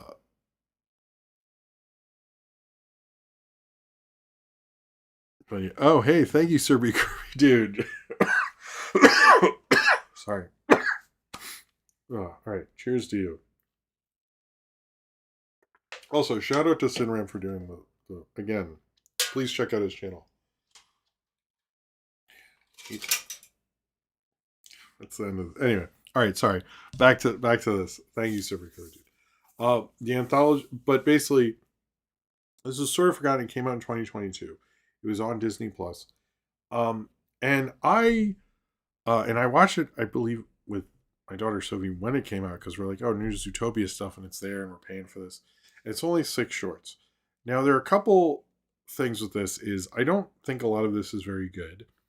In addition to that, I think how Disney Plus presents them is very bad. Actually, they did a really bad job with this because it says on each of them they're about 10 minutes, right? That is true. However, you have a 30-second theme song. And then at the end, there's literally 3 minutes of credits. So you have 70%, I guess, content. It's like 5-7 minutes something. And then the rest are just because Disney Plus does that thing where like they have to credit every dub they do for it, which I don't understand because like I don't have access to those dubs. So I'm seeing credits for things I can't even watch. I never understood why they do that. I think it's very strange because unless like there's some setting and you can just access any language wherever you are, and maybe that is the case, but I just do not agree that I have to sit through like you can now. When this first came out, there was no play all, and you actually I remember this because we stopped watching it. We never revisited it, despite like ever in my house liking Zootopia, because you had to go back and then click on the next one. They at least did next episode, which was not original. I don't remember that in 2022 because I was actually fucking annoyed by this whole thing because it was so like unuser friendly and there's no play all button which is weird. And they never made like a compilation thing, which I think would make the most sense. But um, it was really like they made this almost like very hard to watch, which I do is the Mickey Mouse shorts and all their other short things had a play all and were easier to get through. They at least got it. Yeah, I don't know, but no, sorry to explain this. Cineram, Zootopia Plus was released on Disney Plus first, and sort of has sat there for 3 years, and then they just now released it on TV this year. But it is still on Disney Plus. This is presently on Disney Plus. This had 6 shorts. If you go through the order of the shorts, the first one takes place. It's like one of Judy Hops's bunny siblings who you never see in the movie, or maybe you do, and I missed them. Jumps on the train with her, and her parents try to get him back and stuff. And then the last short, which is Dinner Rush, takes place at the end of Zootopia. So like each one takes place throughout the movie of Zootopia. It's very much a midquel. A midquel meaning a not a sequel, but a like more information that happened during the movie that you didn't see. You could, I guess, edit these in and make the Zootopia movie even worse. But why would you do that? I actually rank them in terms of the best ones, mid, and bad.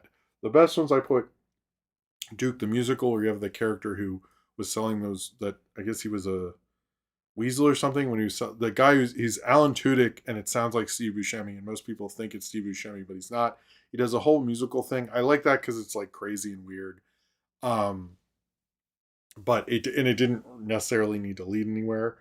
I surprisingly liked what was called the Godfather of the Bride, which was the I guess the possum thing, and he explained sort of like the whole backstory of the whole like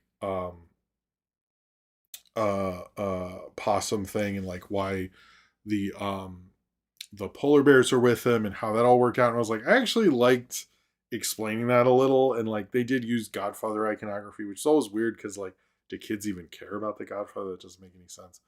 Um, but I sort of think like that served a purpose, even though it was like takes place during the actual wedding that we see part of in Zootopia. Mid, I put Hop on Board, which was what I described earlier, where one of Judy Hops's siblings jumps on the train where she's going into Zootopia, and the parents try to get the kid back and all this stuff. That was like kind of fine and introduced the concept actually fairly well too. Um, but it was like kind of, I don't know, these were like fine or whatever. And then Dinner Rush, which was this one didn't make any sense to me, but it sort of worked where like this one waitress wants to leave in time to get to a concert, but then there's still tables there, and there's still like people that like none of Dinner Rush made sense to me. Um, like I did not understand the whole thing with like it was like there's no other waiters there, but they're still open. Like I've never did none of you like you're all animators. One of you had to have worked in a restaurant. I don't understand like the logic of Dinner Rush annoyed me. Um, and then the bad ones were um they did two reality show parodies, which I don't really watch reality shows, so it didn't appeal to me. One was The Real Rodents of Rodanthia, which I didn't really like. And then the other one is So You Think You Can Prance, which is actually a dream, not even a really good midquel. I these are superfluous. You do not need to actually watch these unless they're going to make mad Zootopia Plus references in Zootopia 2, which I don't think they will. If you're super crazy about Zootopia, which I thought most people are, I would say check it out just because it's more content.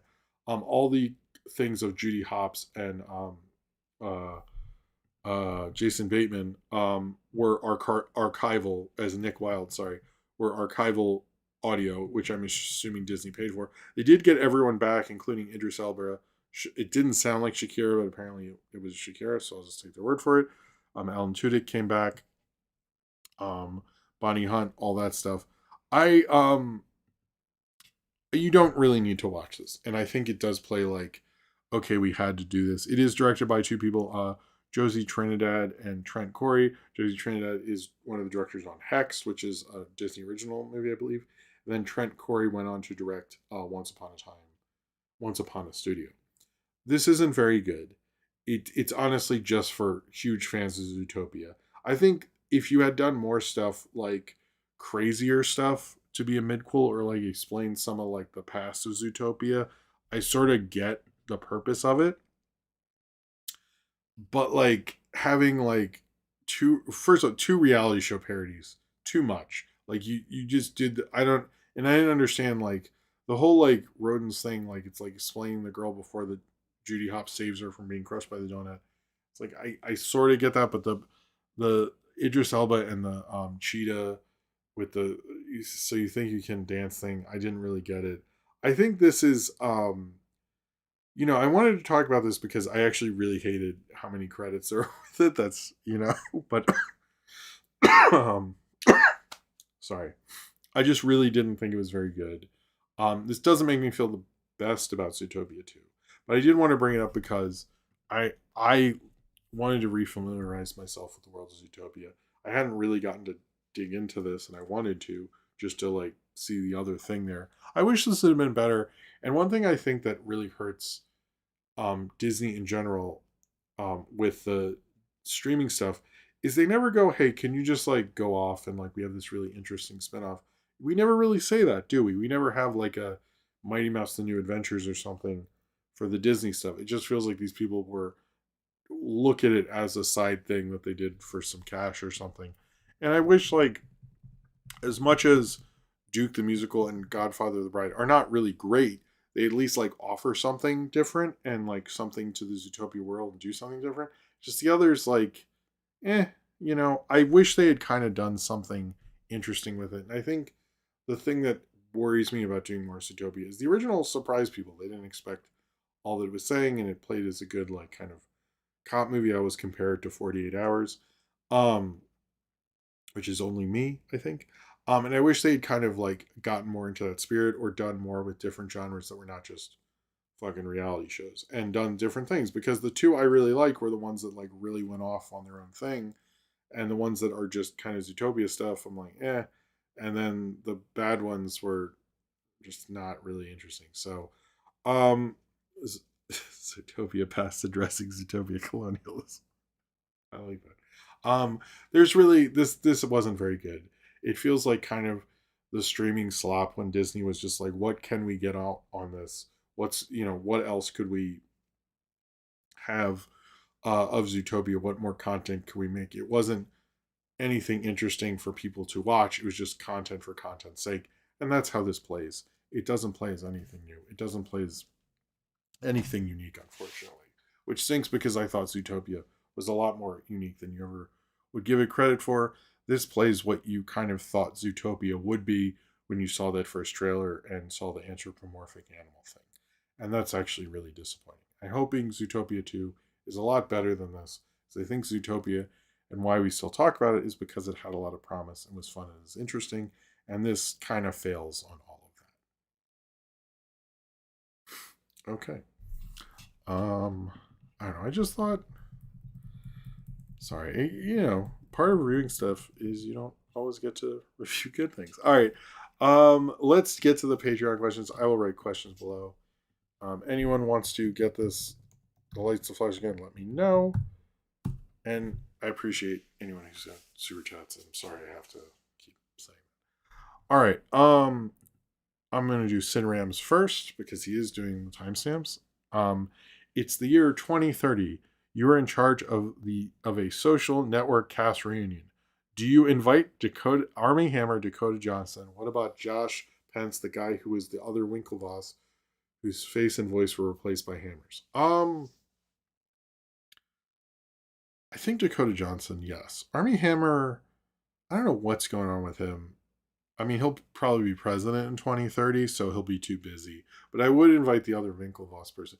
The question is, do you invite Jesse Eisenberg and then whoever's playing him in that sequel? I will say I respect that Jesse Eisenberg would come back for a Now You See Me sequel twice, and Social Network, he's like, no, guys, come on. I have some standards. Like, the Now You See Me movies, he's like, oh, I'll come back for those. But, like, he was smart enough to go, like, I think people would remember if I fucked that up. So, whereas the Now You See Me movies, like, I forgot Jesse Eisenberg is both in them and, like, clearly likes doing promo for them, which I always find so bizarre. But yeah. I mean, I think I feel like people aren't really canceled anymore, so Army Hammer gets to come back. Nathaniel Foga, I meant to do this earlier, so I apologize, Nathaniel Foga. What do you want out of a Zelda movie? Honestly, it's just a really good fantasy film, which I think those games open up towards. And I would actually like a video game franchise that each movie is a different game, and I think you could do that with Zelda. If the first movie is the first game, and then like you get to the Orc Arena of Time or whatever. I don't know the Zelda thing as much, but I kind of just want a good, solid fantasy film, and I think Wes Ball can give that to us. I 100% think he can. Okay, and Austin, who is asleep, he's traveling, but he sent me a question. I won't say it. Question for Movie Crap. Hey Jim, hope it was a good show. Thank you again last week for the birthday wishes from you and the chat. I appreciate it. My question for you is, what is the perfect taco or burrito for you? If you like tacos, burritos, talk about. If you don't like tacos, burritos, talk about the works of Louis Buñuel. I like Buñuel. Didn't he do Discreet Charm? Which is actually a favorite of mine, which I should have reviewed by now. My favorite. Oh, whoa. Hold on. Let me answer Austin's question. Thank you, William Owen. I like Perfect Taco. I like Tinga chicken. I like Al Pastor. Shrimp tacos are good. I like fried chicken tacos are really good. I would say that one. Yeah, I think I answered that. Okay, William Elman with the Super Chat said one of the most unrealistic parts of any film is when 48 hours they find and go to a honky tonk bar, but that's in San Francisco. LOL. I think the location, as I recall that bar, makes no sense. That was Walter Hill really going off on shit. Cheers to you, man, and thank you for your generosity, William Elman. I don't need to check. This definitely puts us. We'll just have these flashing the rest of the show. Um, I think there were more honky tonk bars in most cities, though. I will defend that for a little bit, but I as I recall, where they do the shootout is like in the middle of nowhere. But I don't know San Francisco well enough. But I did also think it was like more stylized than I thought about reviewing another 40. Like what I should have done is when Zootopia came out, I should have reviewed 48 Hours. And then when Zootopia 2 came out, review another 48 Hours. I used to be really into the Walter Hill stuff. I haven't watched Walter Hill in a while. Although, yeah, I don't think I have. Man, Walter Hill, when he was cooking, he was really the Warriors, 48 Hours. I've never seen Southern Comfort. I've seen a couple. The Boxer was good. The Driver. That's a good one. All right. Let's get to the questions. Cornbread says, relevant because of the film news. Did you know this year the Thanksgiving parade has a Labubu float? I didn't know that. I don't know if this makes the first Chinese IP float. You won't catch me assuming. Oh, I can't think of one, but I learned that Snoopy has made the most appearances. I'm not sure if this is a question from Zane Powers. Is the W? Oh, it is. Okay, isn't the WB sale great? We're anxious on the edge of our seats to see if your unideal but ultimately better option wins, or someone who is pure evil. It's like we're getting an election year early. I think I'm sort of hoping it's Universal, but I really don't want it to be the Ellison. Especially like every week, I feel like I'm talking about another bad deal from them or a stupid decision. Like, anyway, Cornbread, do you regret not making a furry 8 hours joke during your Zootopia segment?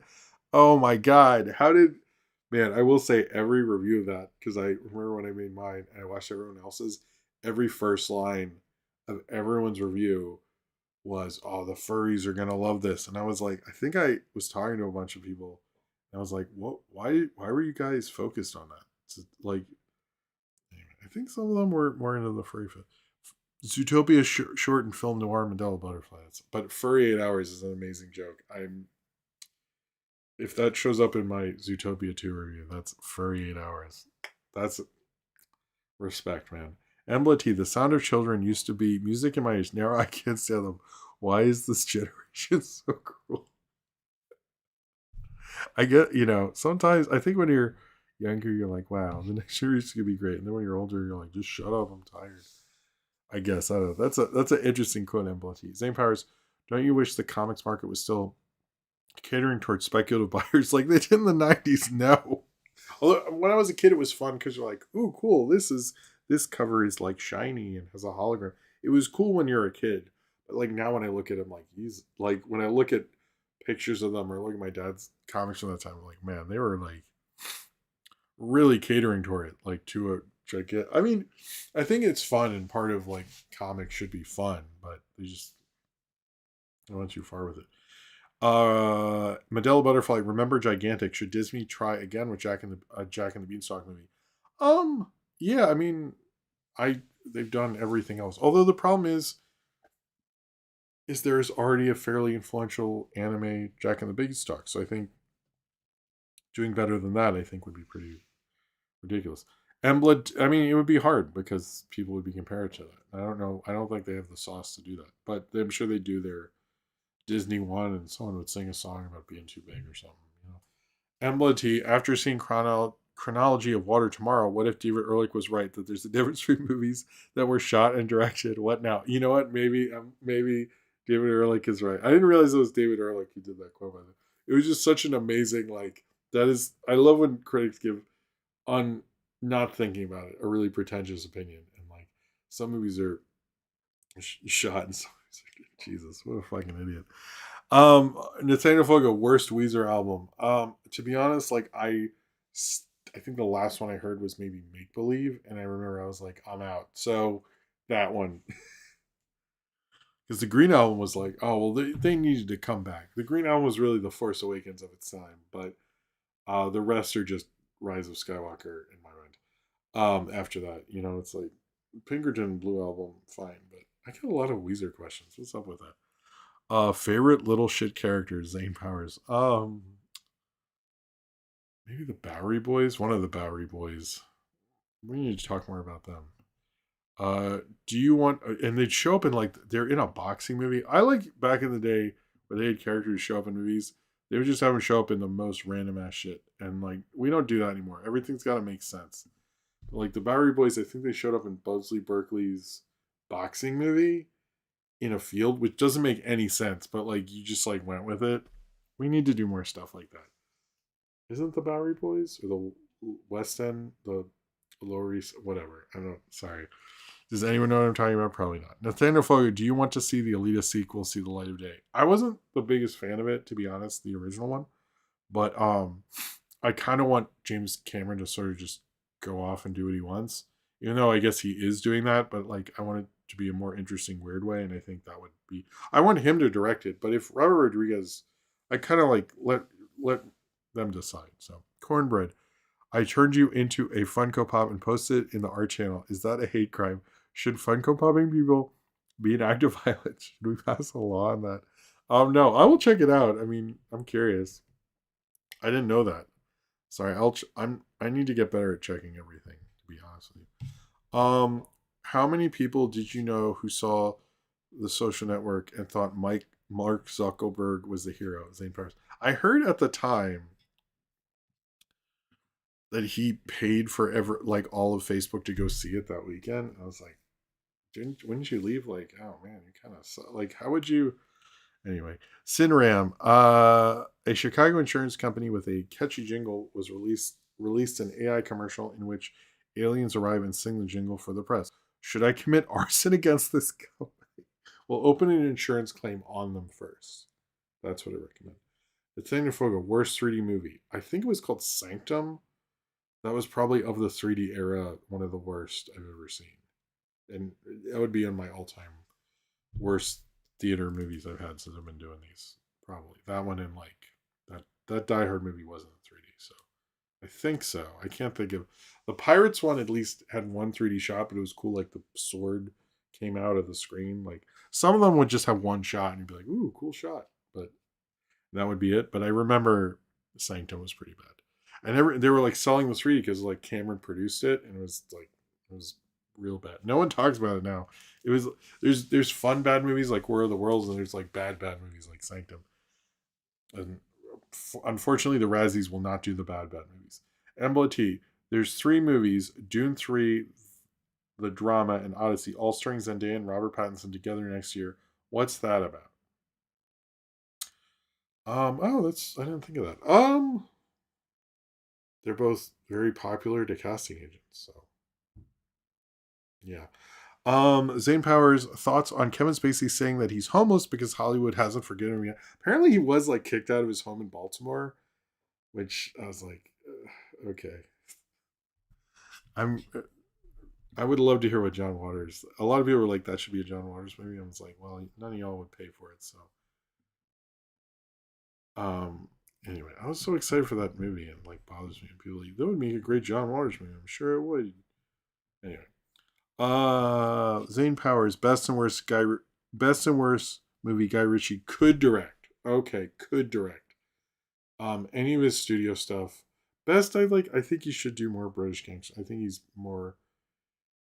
I clearly he didn't have enough ideas because why he did Swept Away Third is like a really bizarre. Although I saw it once and then I saw I was like, it wasn't very good. Like I don't like you could have done a gangster movie with Madonna. No one knew how to cast her. It really bothers me actually because like Madonna is such an interesting person.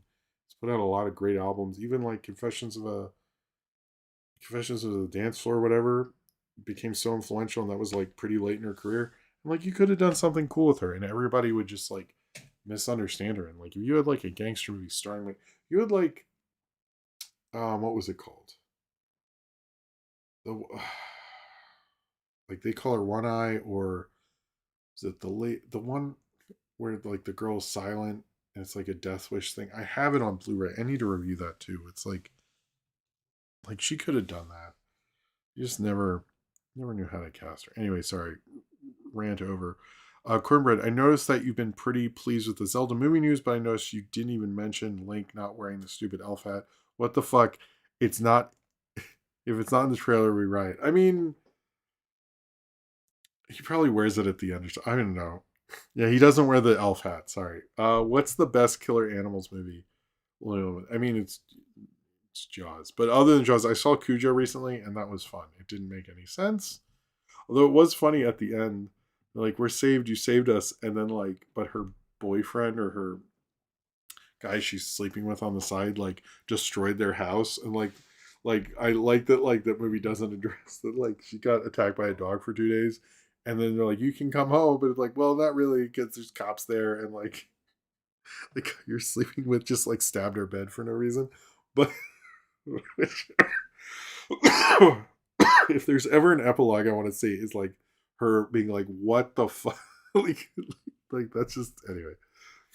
It doesn't really address it, but it'd be a funny ending because like are you serious like anyway that guy was crazy. Zane Powers, remember when Trump and the FCC got in major trouble for forcibly canceling Jimmy Kimmel for having different politics?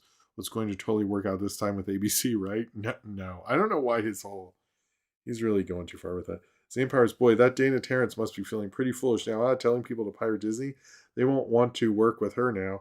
How embarrassing for her. Am I right? I have noticed with Dana Terrence when she did that, um, a lot of people won't go independent, and I respect that, but she's gotten more respect for that, the quality of her work of Knights of Guinevere as well as her business decision. I'm really excited for the next one. I will actually review that. Cornbread, follow up question. Zelda is also wearing pants on that image. That's an issue with some people. Is that what's the problem with woke? I've heard about. Does this matter? Does he not wear? He wasn't pixelated at all. That was my issue. Zane Powers, you said Sona may just be buying the Labubu rights so no one else could make it. You said the exact same with the Emoji Movie. So what's soon to be canceled actor will soon be in this? um, Chris Pratt. If only. If only.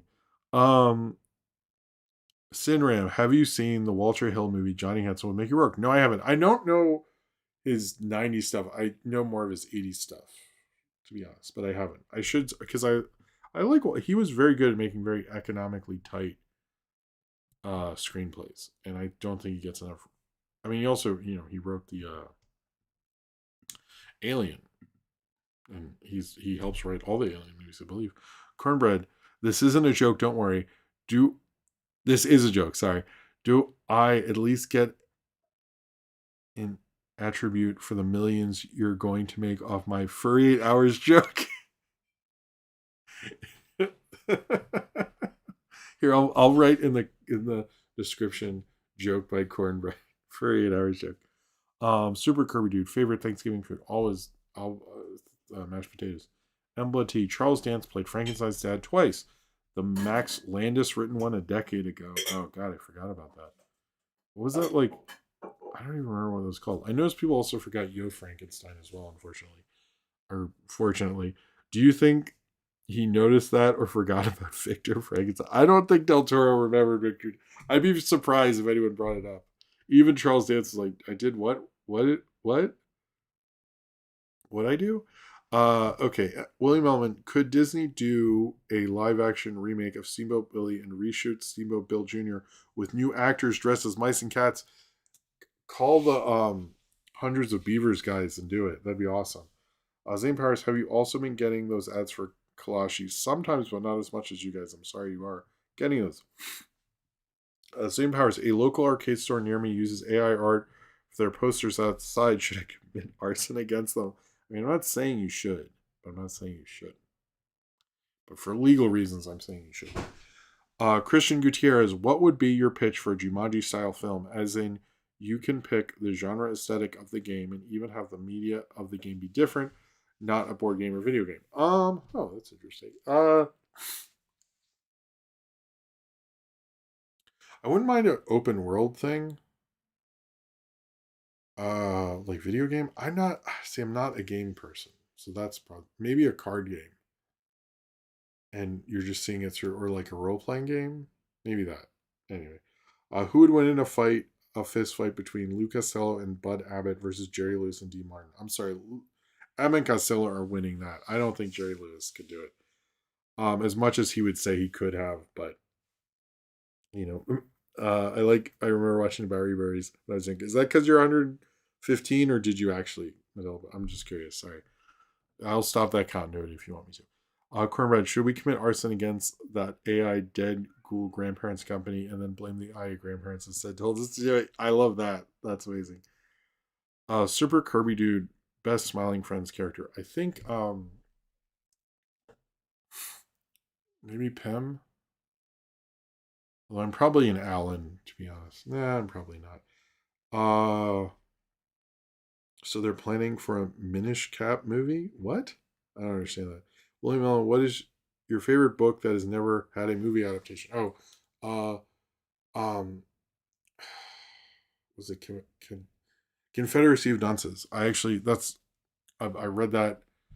Um, it's like I wanted to read a book because I don't get to read a lot of books, and I really like that book. And I honestly don't think they should make one, to be honest. But I also think that character, after Trump happened, I just don't see that character playing the same way. I think like they tried and tried, it didn't work out, but like it just wouldn't.